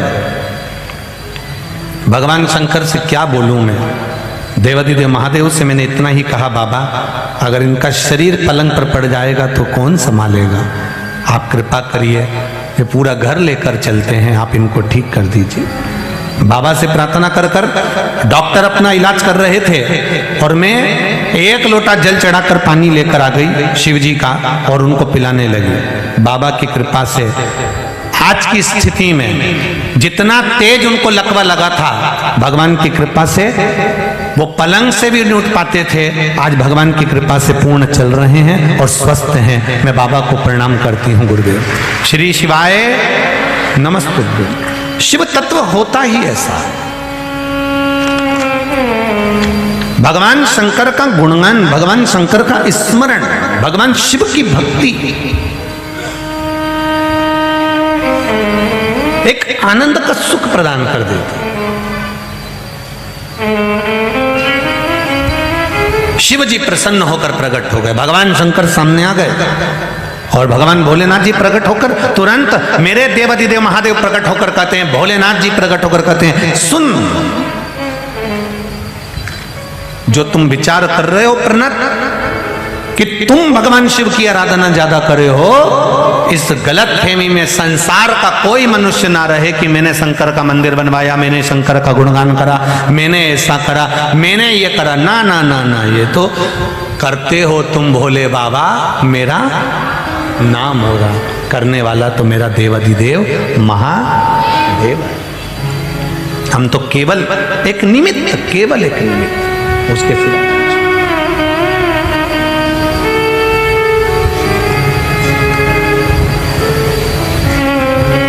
और वास्तवता है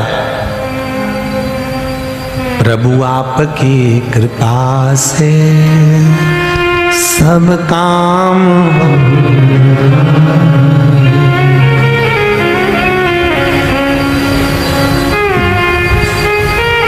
कथा साल 2-2 साल पहले मिल जाती है, पर तैयारी करने में जो 2-3 महीने लोगों को लगते हैं, कितनी मेहनत करी होगी।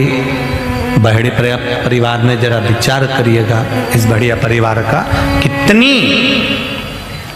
कितनी मेहनत करी होगी। और साथ में सब मित्र दोस्त समाज और यहाँ पूरे बड़ोदरा के जितने भी सनातनी बहन भाई हैं, उन्होंने कितनी मेहनत करी होगी। कथा धीरे धीरे चलते चलते छठे दिवस पर आ गई। कल यहाँ बड़ोदरा में कथा का समय सुबह 9 बजे से 12 बजे तक रहेगा। टीवी पर कथा का समय वही 2 बजे से 5 बजे तक टीवी पर रहेगा। चलते चलते 6 दिन हो जाएंगे, 7वां दिन हो जाएगा, 7वां दिन पूर्ण हो जाएगा, सब अपने अपने घर पर पहुंच जाएंगे। पर मूल एक बात रह जाएगी कि आपने जो शंकर भगवान को थोड़ा सा 365 दिन में से केवल 7 दिन जो तुमने देवाधिदेव महादेव को दिए हैं, वो 7 दिन तुमने थोड़े से भगवान को दिए, पर वो 7 दिन तुम्हारी ना जाने कितनी जिंदगी को संवार देगा, ये निश्चित है। थोड़ा सा दिया, ज्यादा नहीं। भगवान कृष्ण के हाथ में छोटी सी पट्टी बांधी थी, उसमें जो साड़ी का चीर बांधा था उस चीर को भगवान निकाल कर ले गए, रुक्मणी जी को दे दिया था। रुक्मणी ये ले, ये चीर ले। रुक्मणी जी कहती तुम्हारे हाथ में क्या हो गया? भगवान का चोट लग गई थी। पट्टी किसने बांधी? द्रौपदी। भगवान कहते हैं ले रुक्मणी, सतभामा, जामवंती, कालिंदी सब आओ इधर, ये पट्टी ले जाओ। पट्टी दे दी भगवान ने। इसका एक एक धागा निकाल निकाल कर गिनना कि कितने धागे थे, एक एक धागा निकाल। अब रुक्मणी जी ने धागा निकाला, सतभामा जी बैठी बैठी बैठी बैठी एक एक धागा निकालती गई, जामवंती को देती गई। जामवंती गिनती रही 1 2 3। छोटी सी पट्टी में 9,999 धागे थे। कितने थे? 9,999 धागे एक छोटी सी पट्टी में थे। भगवान ने रुक्मणी जी से कहा इसने 9,999 धागे मुझे दिए हैं, अब मेरा फर्ज है कि इसके समय पर जब जरूरत पड़ेगी वो 9,999 धागे वापस लौटाना पड़ेंगे। और जब चीर खिंचा रहा था, छोटी सी पट्टी के बल पर भगवान 9,999 साड़ियां दे रहे थे। छोटी सी पट्टी के बल पर 9,999 साड़ियां मेरे ठाकुर, मेरे कृष्ण, मेरे सांवरिया सेठ, मेरे 4 भुजा नाथ, मेरा नाथ द्वारा का नाथ, मेरा द्वार का नाथ दे रहा था। विचार करिए, हमने थोड़ा सा दिया और भगवान ने ढेरों में दिया। आपने थोड़ा सा समय शिव महापुराण को दिया है। थोड़ा एक किसी भाई ने लिखा कि हमने सोचा नहीं था कि हमारी पुलिस में नौकरी लग जाएगी, पर देवदी पत्र में लिखा है। एक तो पत्र पढ़ो तो समय निकालना पड़ता है।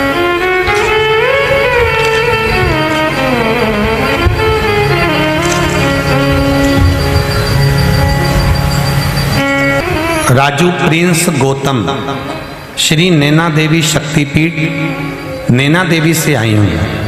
कहीं बैठी हो तो हाथ हिलाइएगा। आप ही हैं? श्री शिवाय नमस्तुभ्यम। एक बार दोनों हाथ ऐसे हिला दीजिए। श्री शिवाय नमस्तुभ्यम। पहले तो माता रानी के चरणों से आप आई हैं, शक्तिपीठ नैना देवी से आई हैं, आपको प्रणाम करता हूँ। मां नैना देवी के चरणों को प्रणाम करता हूँ। एक लोटे जल का महत्व क्या करूं मैं गुरुदेव, वर्णन नहीं कर सकते। भतीजे का यहाँ लड़का हुआ, मशीन में रखा गया, 50% उसमें सांस थी, डॉक्टर ने मना कर दिया था, पर बाबा की कृपा से वो बच्चा भी ठीक हो गया। शिव की कृपा हुई, हम यहाँ प्रणाम करने आए हैं। गुरुदेव, मेरे बहन के बेटे की जॉब नहीं लग रही थी, बहुत इंटरव्यू दिए, पर हर इंटरव्यू में रह जाता था, सिलेक्शन नहीं हो पाता था। उस बेटे ने एक दिन मुझसे कहा, मासी जॉब नहीं। मैंने कहा शिव महापुराण की कथा पर विश्वास कर, आस्था चैनल पर कथा आती है उसको श्रवण कर और शिव पे 1 लोटा जल चढ़ाना चालू कर। जो इंटरव्यू देना है शंकर के भरोसे में देना चालू कर दे। और वो मेरी बहन का बेटा शंकर भगवान को बेलपत्र चढ़ाने लगा, शिव जी का श्रृंगार करने लगा, मेहनत करने लगा, तैयारियां करने लगा, इंटरव्यू की पूरी तैयारी करी, खूब पढ़ाई करी, खूब मेहनत करी। गुरुदेव, उसके बाद में उसका एक इंटरव्यू हुआ जिसमें पुलिस के लिए उसको देना था, और बाबा की कृपा ऐसी रही कि उसने इंटरव्यू दिया और शिव के भरोसे पर दिया। लोग कहते हैं बेलपत्री पर शहद लगाने से क्या होता है। नैना देवी से आई हुई ये बहन कह रही है कि मुझसे पूछे कि वो बेलपत्री का शहद कितना काम कर गया कि मेरे उस बहन के बच्चे की सरकारी नौकरी पुलिस में लग गई। आज बाबा को हम धोख लगाने प्रणाम करने के लिए आए। ये शिव है। बैठो बहन। श्री शिवाय नमस्तुभ्यम। शिव तत्व किसको कहते हैं? हम कितना दे रहे हैं भगवान शंकर को, हम कितना प्रदान कर रहे हैं भगवान शिव को। 1 लोटा जल, एक बेलपत्र वो भी हम लेकर आए तो ठीक, नहीं तो शंकर जी पे चढ़ी हुई शंकर भगवान को चढ़ा। अब इसको लोग चाहे ढोंग कह लें, इसको चाहे लोग प्रपंच कह लें, और चाहे इसको लोग जो मर्जी पड़े वो कह लें। शिव को जल चढ़ाना ना तो ढोंग है, ना प्रपंच है, ना छल है, ना बेईमानी है। शिव को जल माता पार्वती भी चढ़ाती थी, शंकर को जल माँ गंगा भी रोज चढ़ाती है। शिव को जल मेरे राम मेरे कृष्ण भी चढ़ाते थे। शिव का अभिषेक ऐसा कौन देव है जो शंकर की पूजन नहीं करता। पूरी शिव महापुराण, गीता प्रेस गोरखपुर की शिव पुराण लेकर जाओ, उसको पढ़ो। चंद्रदेव, गरुण देव, वरुण देव, राहु केतु, जितने नवग्रह देव हैं, जितने सृष्टि के देव माने गए हैं, 33 कोटि देवी देवता, सबने भगवान शंकर की आराधना करी है, शिव को जल चढ़ाया। केवल विश्वास रखकर आप भगवान शंकर के मंदिर थोड़ा सा देव शंकर भगवान को, ना आपकी दौलत, ना धन, ना सत्ता, ना वैभव, भगवान शंकर को दिल देने का प्रयास करो, मन देने का प्रयास करो, थोड़ा समय देने का प्रयास करो।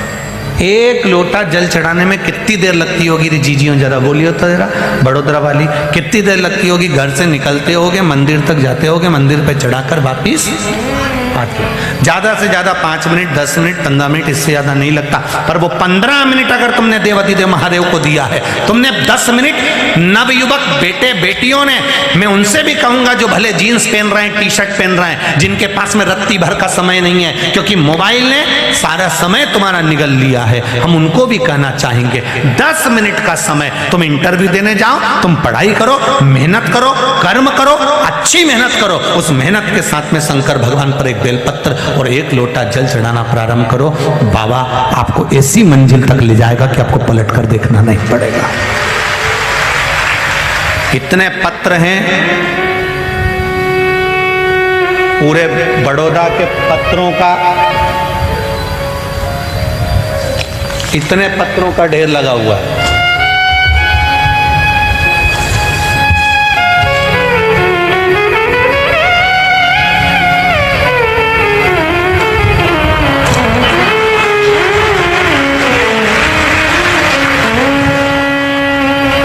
इतने यहां रखें, इतने यहां रखें,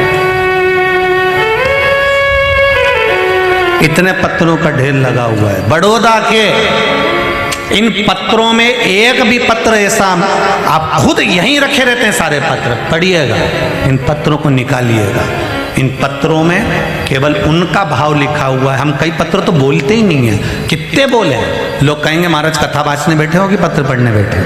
इन पत्रों में इतना भाव लिखा है, कोई कहता है मेरा किडनी ठीक हो गई, कहता है मेरा लीवर ठीक हो गया, कोई कहता मेरी शुगर बराबर हो गई, कोई कहता मेरा घर मिल गया, कोई कहता है मेरा परिवार। एक अहमदाबाद की बहन ने पत्र लिखा, उसने लिख दिया हम इतने,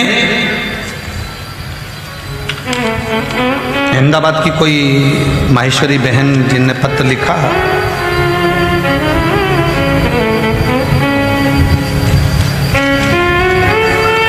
उसने पत्र में लिखा कि मेरे महादेव ने मुझको क्या दिया। जिसने लिखा होगा वो अगर खड़ी हो जाए तो अच्छा, क्योंकि पढ़ेंगे उसको ढूंढना पड़ेगा।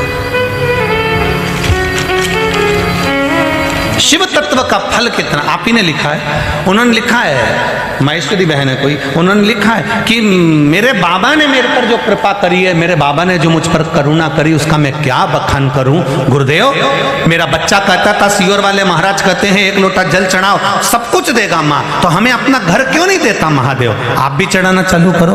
और जल चढ़ाना प्रारंभ करा। एक बार दोनों हाथ हिला देना बहन, अहमदाबाद से आई हैं, जल चढ़ाना प्रारंभ करा।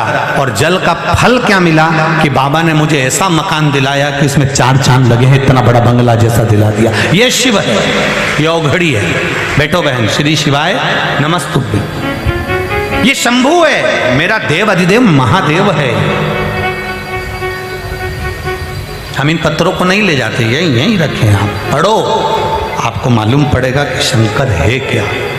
ना यहाँ पर बेल है, ना यहाँ भभूति है, ना यहाँ पर कुछ तंत्र मंत्र है। यहाँ तो केवल एक ही मंत्र है सारी समस्या का हल। एक लोटा जल और बोल बम का नारा है, बाबा एक, उसके सिवा कोई है ही। भजन में बल,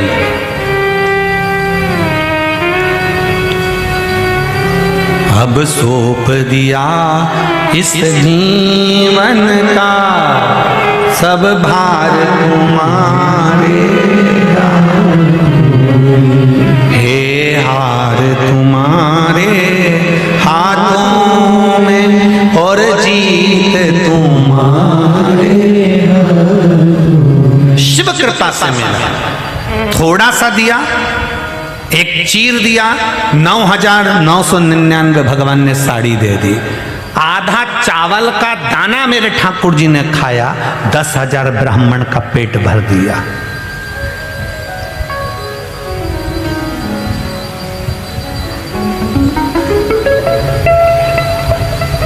कितना देता है? एक लोटा जल शिव जी को चढ़ाते हो, उसका कितना पुण्य मिलता है ये तुम्हें समझ में जब आएगा, जब कहीं विपदा की घड़ी में फंसे होगे, कोई साथ देने वाला नहीं आएगा, तब तुमने जो समय भोलेनाथ को दिया वो भोलेनाथ समय निकाल कर तेरे पास आएगा। तब वो आकर खड़ा होगा सामने। तुम डॉक्टर से बात कर सकते हो, डॉक्टर इलाज कर सकता है, डॉक्टर आईसीयू में ले जाकर भर्ती कर सकता है, वेंटिलेटर लगा सकता है, दवाई दे सकता है डॉक्टर, और तुम पैसा लगा सकते हो, सब काम कर सकते हो, पर डॉक्टर भी वेंटिलेटर पे जब रखेगा, आईसीयू में रखेगा, तो तुमको कमरे से बाहर कर देगा। करेगा कि नहीं करेगा? चलो बाहर निकल जा, यहाँ नहीं रहना, कोई भी मिलना जुलना सब बंद है, आईसीयू में कोई नहीं आएगा, वेंटिलेटर पर पड़ा है कोई नहीं आएगा। उस समय कोई नहीं आएगा, तब उस पलंग पर, उस आईसीयू में कोई नहीं आएगा, तब मेरा महादेव पलंग पर बैठा मिल जाएगा। जब कोरोना महामारी चला, ये आपकी पावागढ़ की जो कथा है, संत महादेव करा रहे हैं, जो संत महाराज करा रहे हैं, ये इसके यजमान कौन है? एक बहन एक भाई। भाई पूरा कोरोना में ग्रस्त हो गया था, आज आए थे दोनों बहड़िया जी के, हम मिले उनसे। भाई पूरा कोरोना में ग्रस्त हो गया, अंतिम सांसें चल रही थी, कुछ भी नहीं बचा था, वेंटिलेटर ने भी काम करना बंद कर दिया, कुछ नहीं बचा। तब उसकी पत्नी शिव के मंदिर में दौड़ पड़ी, कथा सुन रही थी, शंकर के मंदिर में दौड़ गई। चारों तरफ बंद था, कोई कहीं नहीं जा सकता था, पर शिव के मंदिर में गई और भगवान शंकर को एक लोटा जल चढ़ाकर बोली, उसको बचा लेना, मेरी लाज रख लेना, मांग का सिंदूर रख लेना। अंतिम सांस डॉक्टर ने भी कह दिया था, आज वो खुद कह रहे थे कि डॉक्टर ने भी जवाब दे दिया था कि ले जाओ, श्वास जा रही है, ले जाओ। तब कोई नहीं था, जिस मंदिर में जल चढ़ाया था वो महादेव, वो लड़का कह रहा था, ऐसा कोई मेरे सामने खड़ा था, वो कह रहा था अब चिंता मत कर, बच जाएगा। आज आई थी वो, उसकी बहन भी आई थी, बहन गर्भ से, बच्चा कोरोना के अंतर्गत ग्रस्त हो गया गर्भ के अंदर, मां भी ग्रस्त हो गई गर्भ के अंदर, बच्चा गर्भ के अंदर रो रही है, बिलख रही है। अमेरिका में उसके रिश्तेदार कथा सुन रहे थे, उन्होंने अमेरिका से फोन लगाकर बोला, बेटी कुछ ऐसा कर, शंकर जी का भजन, शिव का स्मरण, श्री शिवाय नमस्तुभ्यम जपना प्रारंभ कर। चलते शरीर में कोरोना था, बच्चा कोरोना ग्रस्त था और शिव का स्मरण करा। डॉक्टर कह रहे हैं नहीं होगा, पर आखिरी में महादेव ने जच्चा और बच्चा, नारी को भी और उसकी औलाद को भी स्वस्थ रखा। जो बच्चा भी प्रणाम करने आया, आज बच्चा भी आया। तब उन्होंने अपने गुरुजी से कहा, गुरुदेव शिव महापुराण की कथा करवाना है, आप कथा लीजिए ना, चलो सियोर। तब वो सियोर आए गुरुजी, कथा ली। बाबा की कृपा से पावागढ़ में 23 जनवरी से वो कथा हो जाए। ये शिव तत्व को जो जान गया, शंकर को जो पहचान गया, शिव के अनुमोदन को जो पहचान गया, वो जीवन में कभी भटका ही नहीं है। कौन खड़ा होगा? तब वो महादेव खड़ा होगा, कोई दूसरा नहीं आ सकता। सामने केवल एक ही रहेगा, वो देवाधिदेव महादेव रहेगा। शिव महापुराण की कथा तुमने सुनी है, तुम उस शंकर को याद कर लेना। जब कहीं विपदा की घड़ी आए उस समय पर दिल से पुकारना, श्री शिवाय नमस्तुभ्यम, श्री शिवाय नमस्तुभ्यम। वो देव अधिदेव महादेव तुमने दिल से पुकारा, मैंने कथा सुनी है तेरी, मैंने भजन करा है तेरा, कहां है मेरा मां? सामने खड़ा मिल जाएगा।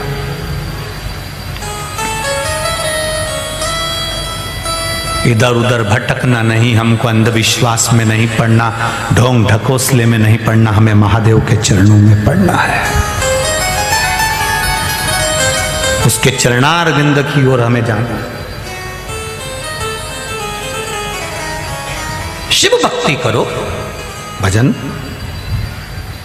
थोड़ा दिया, कह दिया प्रणत, तू कहता है कि मैंने महादेव की पूजन करी, तू कहता है मैंने इतनी पूजन करी, उससे मेरे शरीर में रक्त चले गया, पत्तियों का रस भरा गया। अरे प्रणत, जितना तू देता है भजन में, जितना बल तू लगाता है, उससे दुगना बल मेरा लगता है। तू एक लोटा जल देता है, उस एक लोटे जल के बराबर तेरे पूरे परिवार को मैं भरण पोषण कर देता हूँ। कितना देता हूँ? तेरे भाग्य में तो इतना दुख लिखा है, पर मैं हर दुख को काटता हूँ। तू शंकर जी पे लोटा भर के पानी चढ़ाता है, जैसे शिवलिंग पे लखा हुआ चंदन धुल जाता है, उसी तरह जैसे ही तू पानी चढ़ाता है तो चंदन धुल जाता है, बेलपत्री धुल जाती है, फूल धुल जाता है। उसी तरह तेरे ललाट पे लिखा हुआ दुख, जब तू पानी चढ़ाता है, यहां चंदन धुलता है, वहां तेरा दुख धुल जाता है, तेरा कष्ट धुल जाता है। तू चढ़ाया जल, तेरा दुख कट गया। लोग कहते क्या मिलता है शिव कथा से? हम कहते हैं एक बार शिव कथा सुनकर देखिए और एक बार देव अधिदेव महादेव के दरवाजे पर जाकर देखिए। कहीं ढोंग प्रपंच में नहीं जाना, शिव के दरवाजे पर जाना। नहीं तो आज के जमाने में ढोंग प्रपंच बहुत होता है, कहीं नहीं जाना, हमें शिव के द्वार जाना। एक लोटा जल लेकर पहुंचो शिव की चौखट।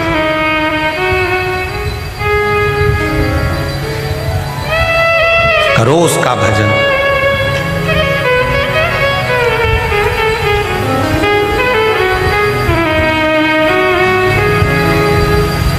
घर में 4 बहुएं हैं ना, चारों को दुख अलग अलग है। बोलो री जी जी सही है कि गलत है? एक बहू कहती है मैं घर में से अकेली जाके पानी चढ़ा दूंगी, 3 का भी दुख मिट जाएगा। गवर्नमेंट बहुत चतुर हो गई है। 10th और 12th का जब एग्जाम लेती है तो पेपर हर बच्चे को अलग अलग आता है। बोलो रे सही है कि गलत है? जितने बच्चे एग्जाम देने बैठते हैं, हर बच्चे के पास में एग्जाम का पेपर दूसरा रहेगा। बोलो सही है कि गलत है? आगे वाले के पास J नंबर का, B नंबर का, तो उसके पास C नंबर का, फिर उसके बाद क्यों? नकल नहीं होगी, एक दूसरे को बताएंगे नहीं तो पेपर के प्रश्न भी बदल दिए जाते हैं। उसी तरह भगवान परिवार में जितने लोग रहते हैं, इनको एक जैसा दुख नहीं देता, कहीं ना कहीं तकलीफ सबकी अलग अलग रहती है। तो सब जब एक तुम्हें तुम्हारा क्वेश्चन पेपर हल करना है, उसको उसका क्वेश्चन पेपर हल करना है। हर समस्या का एक लोटा जल ये चढ़ाएगी तो इसका क्वेश्चन पेपर हल हो जाएगा, वो चढ़ाएगी उसका हो जाएगा। पेपर जिसके हाथ में है चढ़ा। सब्जेक्ट है गणित, है फिजिक्स, है साइंस, सब कुछ तुम्हारा वही की वही है, वही पर पेपर एक ही है, सब्जेक्ट एक ही है, पर सबके पेपर अलग अलग हैं। उसी तरह सबका दुख भी अलग अलग है। बस उसको काटने के लिए हमें शिव तत्व तक जाना होगा।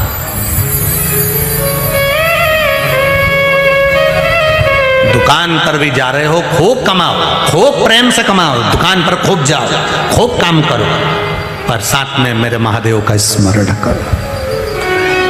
मेरे महादेव का स्मरण बहुत जरूरी।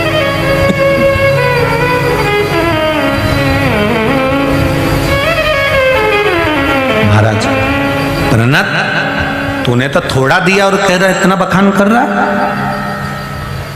प्रणत, अहंकार मत करना, तू अभिमान मत कर कि मैंने शंकर भगवान की पूजन करी है। जिस पत्ती का रस तेरे शरीर में है एक दिन ये वृक्ष की पत्तियां भी सूख जाती है, और सूख जाती है तो पेड़ भी जब जलता है, ये पत्तियां भी जब जलती है तो उसकी राख तैयार हो जाती है, भस्म तैयार हो जाती है, उसकी राख भस्म तैयार हो जाती है। तेरे शरीर में जो पत्तियों का रस भरा है, कब ये राख बन जाए कोई ठिकाना नहीं है।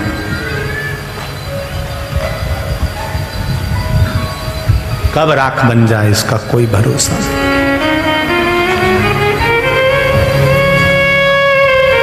श्वास रुक जाएगी चलते चलते, क्षमा बुझ जाएगी चलते,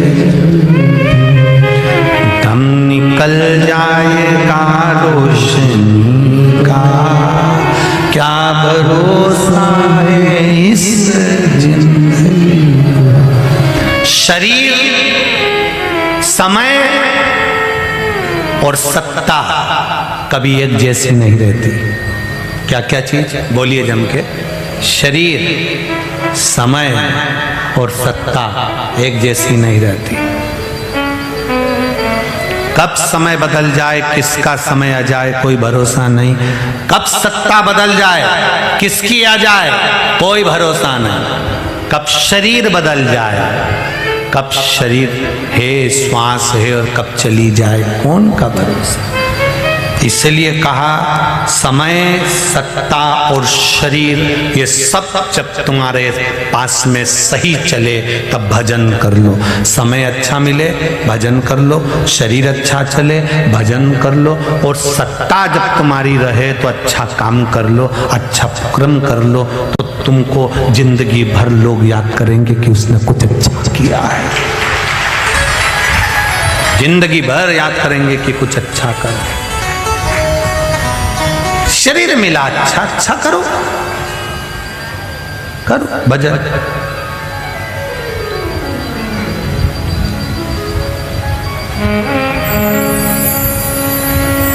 जाएगा जब यहां से कुछ भी ना पास होगा, 2 गज कफन का टुकड़ा तेरा लिबास। कितनी कंपनी की धोती पहनते हो महाराज? कौन सी कंपनी की है रे सियोर वाला महाराज? दादा अपन को तो पता नहीं, भगत ने दी थी पहनी। ये भी कंपनी की है। घड़ी बांधे ये भी कंपनी की है। रुपट्टा पहने, बोलते जाओ, ये भी कंपनी का है। ये माइक लगा ये भी कंपनी का है। कैमरे लगे ये भी कंपनी के हैं। लाइट लगी ये भी कंपनी का है। टेंट लगा ये भी कंपनी का है। अपने अपने घर में जितना सामान तुम वापरते हो सब कंपनी का है, और सब तुम्हारी पसंद का। पर मरने के बाद जितनी भी सामग्री वापरी जाएगी वो एक भी कंपनी की नहीं रहेगी। लकड़ी में आग लगा रहे कौन सी कंपनी की है? कफन ओढ़ाया कौन सी कंपनी का था?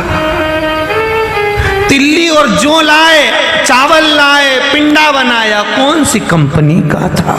घी शरीर पे लगाया कौन सी कंपनी का था?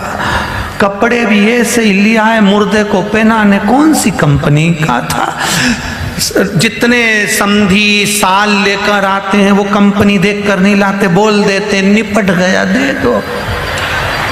बेचने वाले को भी मालूम है निपटे हुए व्यक्ति को कैसा कपड़ा देना है, उसको भी मालूम है कौन सी कंपनी का।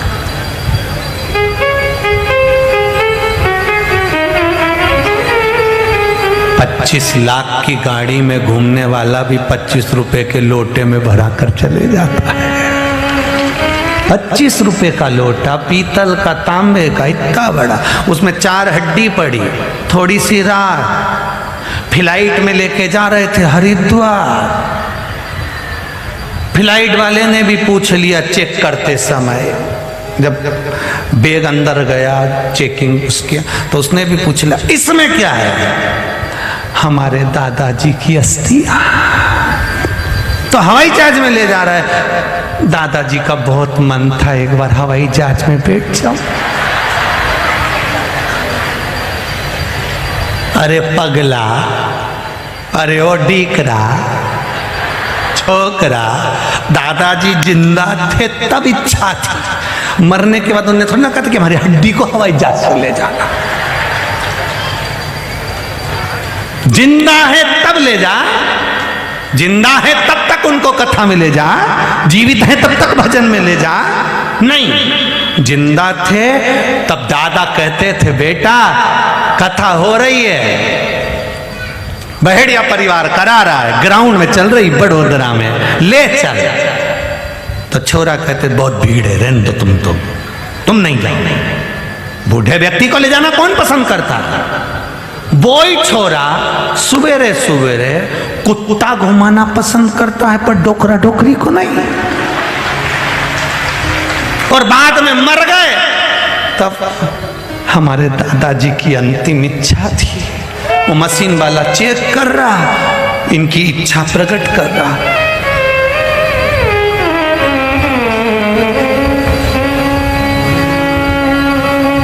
ट्रेन में लेकर जाते हैं तो भी अस्थियों को रखकर रिजर्वेशन करा के चाय पिलाएंगे, रोटी। तुम देखना किसी किसी की अस्थि लेके जाए जब हरिद्वार है, जहां रखते हैं वहां पर पांव पड़ते, फिर उनको चाय भी पिलाएंगे गिलास में, फिर उनको रोटी भी खिलाएंगे, उनकी पत्तल अलग लगे। जितनी सेवा करते करते तू हड्डी ले गया, इतनी सेवा करते करते दादा दादी को जिंदा ले जाता। तो गंगा मैया भी कहती कि मरने के बाद मत लाना, मैं वहीं पहुंच जाऊंगी, वहीं आ जाऊंगी, मत लाना मरने के बाद, मैं खुद आ जाऊंगी। परवावारी दुनिया मतलब की दुनिया में किसी का, कौन संसार में किसका है? सब जीते की होश है, जिंदा हो तो लोग पूछ रहे हैं, मरने के बाद कोई नहीं पूछेगा। इसलिए जी तुम तो आराम से गुलाब जामुन रसगुल्ला खाओ, और जितने अच्छे अच्छे कपड़े अपनी अलमारी में रखिए सब पहनो, बढ़िया पटली डाल डाल के, तुम तो बढ़िया पहनो। जीवन का कोई भरोसा नहीं, सब पहनो, नहीं तो बाद में सब धरे की धरे रह जाएंगे। ऊपर जाओगे और यमराज से कहोगे यमराज वंश मोर, एक बार फिर से छोड़। यमराज पूछेगा क्यों? मैंने वो नीली वाली नहीं पहनी, मेरी बहू पहन जाएगी, तू मुझे पापी छोड़ दे। यमराज के चल रही कि नहीं चल रही, चल, और मारता ठोकता लेकर चले जाएगा। बढ़िया, कौन आएगा? अंत समय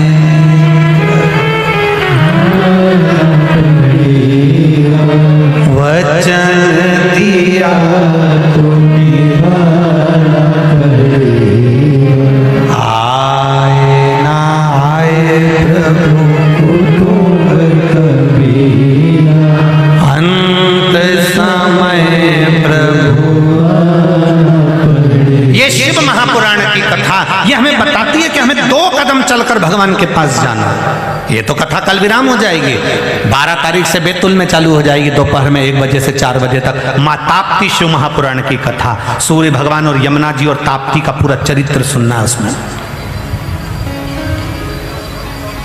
माता ताप्ती का पूरा वृत्तांत सुनना है, उसका स्मरण करना। त्रिशूल कैसे प्रकट हुआ, त्रिशूल का जन्म कहां से हुआ, त्रिशूल भगवान शंकर के हाथ में कैसे आया, वो कथा हमको वो ताप्ती कथा में सुनना है, बैतुल की कथा में सुनना। महाराज प्रणत गलती है तेरी, तू कहता है कि मैंने दिया, सारा शरीर एक दिन जल के भस्म हो जाता है। प्रणत को हंसी आ गई, ऐसा होता है क्या कि जलकर भस्म हो जाएगा, शरीर पूरा भस्म हो जाता है? माना नहीं। शंकर भगवान ने त्रिशूल से अपनी उंगली को काटा, उसमें से भस्म निकलना प्रारंभ हुई। प्रणत ने देखा शिव जी के हाथ से भस्म निकल रही थी, हाथ जोड़कर बोला प्रभु ये कैसा स्वरूप है। शंकर जी कहते हैं ये पंच तत्व में विलीन होने वाला ये शरीर है। जीव को लगता है मैं कर रहा हूं, शंकर जी कहते हैं तू कुछ भी नहीं करता, तेरी श्वास चल रही चलती है उस श्वास में मैं समाया हूं। जब तक श्वास चलेगी तब तक शरीर रहेगा। जिस दिन श्वास चलना बंद हो गई उस दिन वो शरीर नहीं केवल शव बन जाएगा। शिव है तो शरीर है, शिव गया तो शव बन गया। मैं हूं तो शरीर है, मैं गया तो केवल राख का ढेर बन गया। पहली भस्म का दर्शन प्रणत को शंकर भगवान ने कराया था और उस भस्म को उठाकर प्रणद ने शिव जी पर चढ़ाया था। वो पहली भस्म श्रृंगार भगवान शंकर का हुआ। पहला भस्म श्रृंगार भगवान शंकर का हुआ। प्रणत ने हाथ जोड़कर कहा, प्रभु आपके शिवलिंग पर जो भी आनंद के साथ भस्म समर्पित करता है उस भस्म का प्रसाद जिस जीव के घर में जाता है उस जीव को आनंद की अनुभूति हो। कहे चपटी भभूत में है खजाना कुबेर का। आपकी भस्म जो आपके शरीर पर भस्म चढ़ती है वो चढ़ी हुई भस्म कुबेर के भंडार के बराबर होना चाहिए। शिव जी ने कह दिया, अरे प्रणत तेरे तप बल से मैं तुझे वर प्रदान करता हूं। मेरे शिवलिंग पर चढ़ी हुई भस्म कुबेर का भंडार भरने वाली होगी। कुबेर का भंडार उस भस्म की मूलता। काशी उज्जैनी शंकर भगवान पर जो भस्म चढ़ाई जाती है उसका फल कितना कितना हजार गुना है महाराज। वो भस्म का अगर प्रसाद तुम्हारे घर पर भी आ जाए तो वो भस्म कोई साधारण नहीं है। उसको संभाल कर रखो। उसको रखना कैसे संभाल कर कि कहीं हम किसी कार्य के लिए जा रहे हैं, अपने कंठ पर लगाकर, मस्तिष्क पर लगाकर, श्रवण में लगाकर, हाथ में लगाकर। कभी लगता है कि शरीर हमारा फड़क रहा है, हाथ कभी कभी आंखें फड़कने लगती है, कभी हाथ फड़कने लगता है, उस शरीर पर थोड़ा सा उस भस्म का प्रयोग कर सकते। शरीर में एकदम बीमारी आ गई, लकवे जैसी बीमारी आ गई, तुरंत बाबा की वो भस्म का प्रयोग कर सकते हो। प्रसाद साधारण नहीं है। शिव पर चढ़ा हुआ एक एक सामग्री बड़ी फल देने वाली। हम कई बार कहते हैं पशुपति व्रत करते हो, पशुपति व्रत में प्रसाद के 3 हिस्से बनाते हो। एक हिस्सा तुम लेकर आ जाते हो, 2 हिस्से मंदिर में छोड़ जाते हो। मंदिर के पुजारी, मंदिर के पंडित जी उस प्रसाद का प्रयोग करें या किसी को बांटें, ये उनकी मर्जी है। उस प्रसाद को चाहे वो प्रसाद में बांट दें, चाहे वो किसी को दे दें। और मान लो किसी मंदिर में पंडित जी नहीं है, पुजारी नहीं है, प्रसाद रखा हुआ है, तो उस प्रसाद को या तो आप किसी को वितरण कर दो, अगर कोई नहीं ले तो फिर वो प्रसाद गौ माता को खिला दो। पर मंदिर में वो प्रसाद रखा हुआ है तो उसको गौ माता को खिला सकते।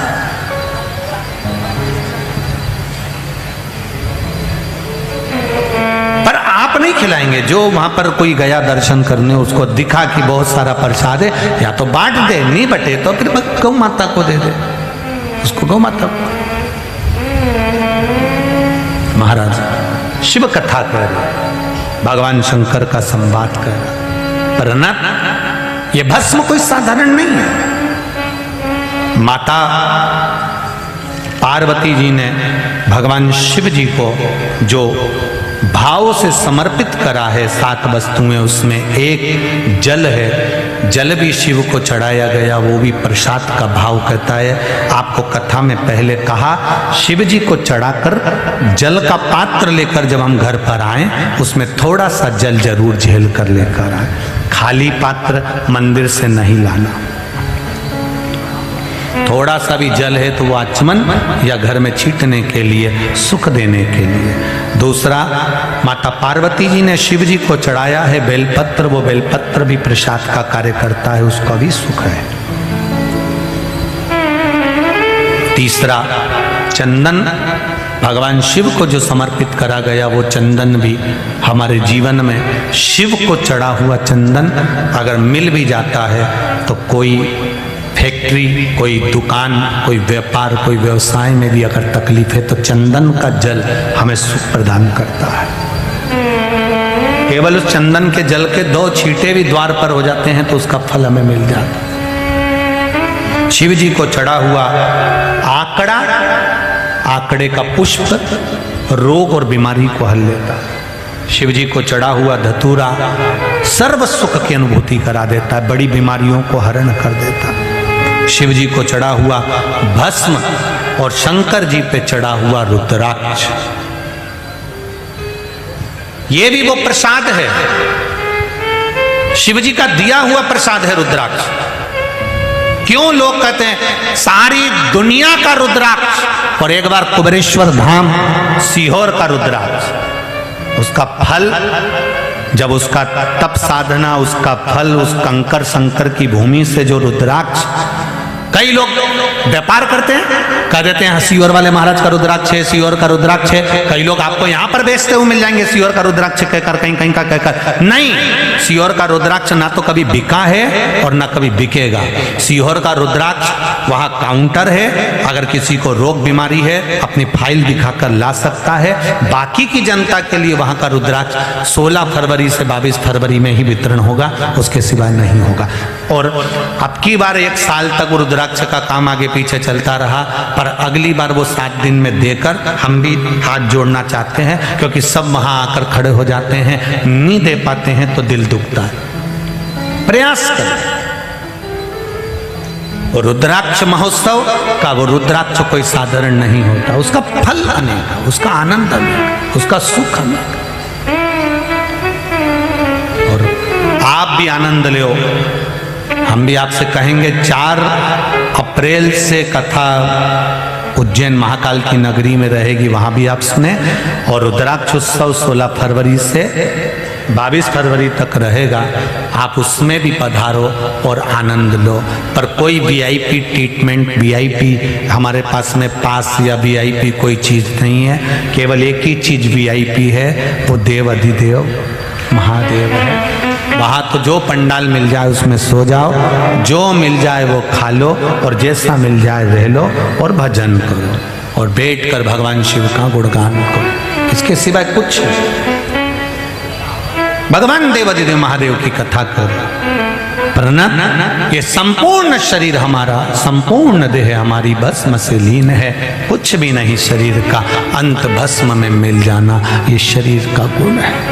अंत में आया समय भगवान शिव का चरित्र कह रहा है। शिव का प्रसाद अगर ग्रहण भी नहीं कर सकते हो तो शंकर के प्रसाद का मात्र दर्शन ही संपूर्ण पापों का नाश कर देता है। उसको केवल लेकर मस्तक से लगा लेने पर भी हमें सुख का अनुभव हो जाता है। केवल मस्तक से लगा सुख का। भगवान श्री गणेश जी महाराज के विवाह का प्रसंग आता है। पार्वती जी ने शिव जी से कहकर गणेश जी का मंगल विवाह करवाया। रिद्धि सिद्धि के साथ में भगवान गणेश जी महाराज पधार रहे हैं। आज कथा का 6ठा दिन यहाँ पूर्ण हो रहा है। कल बड़ोदरा के पावन प्रांगण में कथा सुबह 9 बजे से 12 बजे तक होगी। जो लोग नहीं सुन पाए हैं वो कल की कथा अवश्य श्रवण कर अपने जीवन को सार्थक बनाएंगे। टीवी पर कथा वही 2 बजे से 5 बजे तक होगी। 12 तारीख से शिव महापुराण की कथा, ताप्ती शिव महापुराण की कथा। संपूर्ण बैतूल के आसपास के निवासियों से निवेदन है कि अपने जीवन को सार्थक बनाओ और उस कथा को अवश्य श्रवण करें। दोपहर में 1 बजे से 4 बजे तक बैतूल में पावन शिव महापुराण की कथा 1 बजे से 4 बजे तक होगी 12 तारीख से। आप सब आनंद के साथ आज की कथा को यहाँ विराम की ओर लेते हैं। रिद्धि सिद्धि श्री गणेश जी महाराज के गले में माला पहना रही हैं। जोरदार ताली बजाकर स्वागत करें।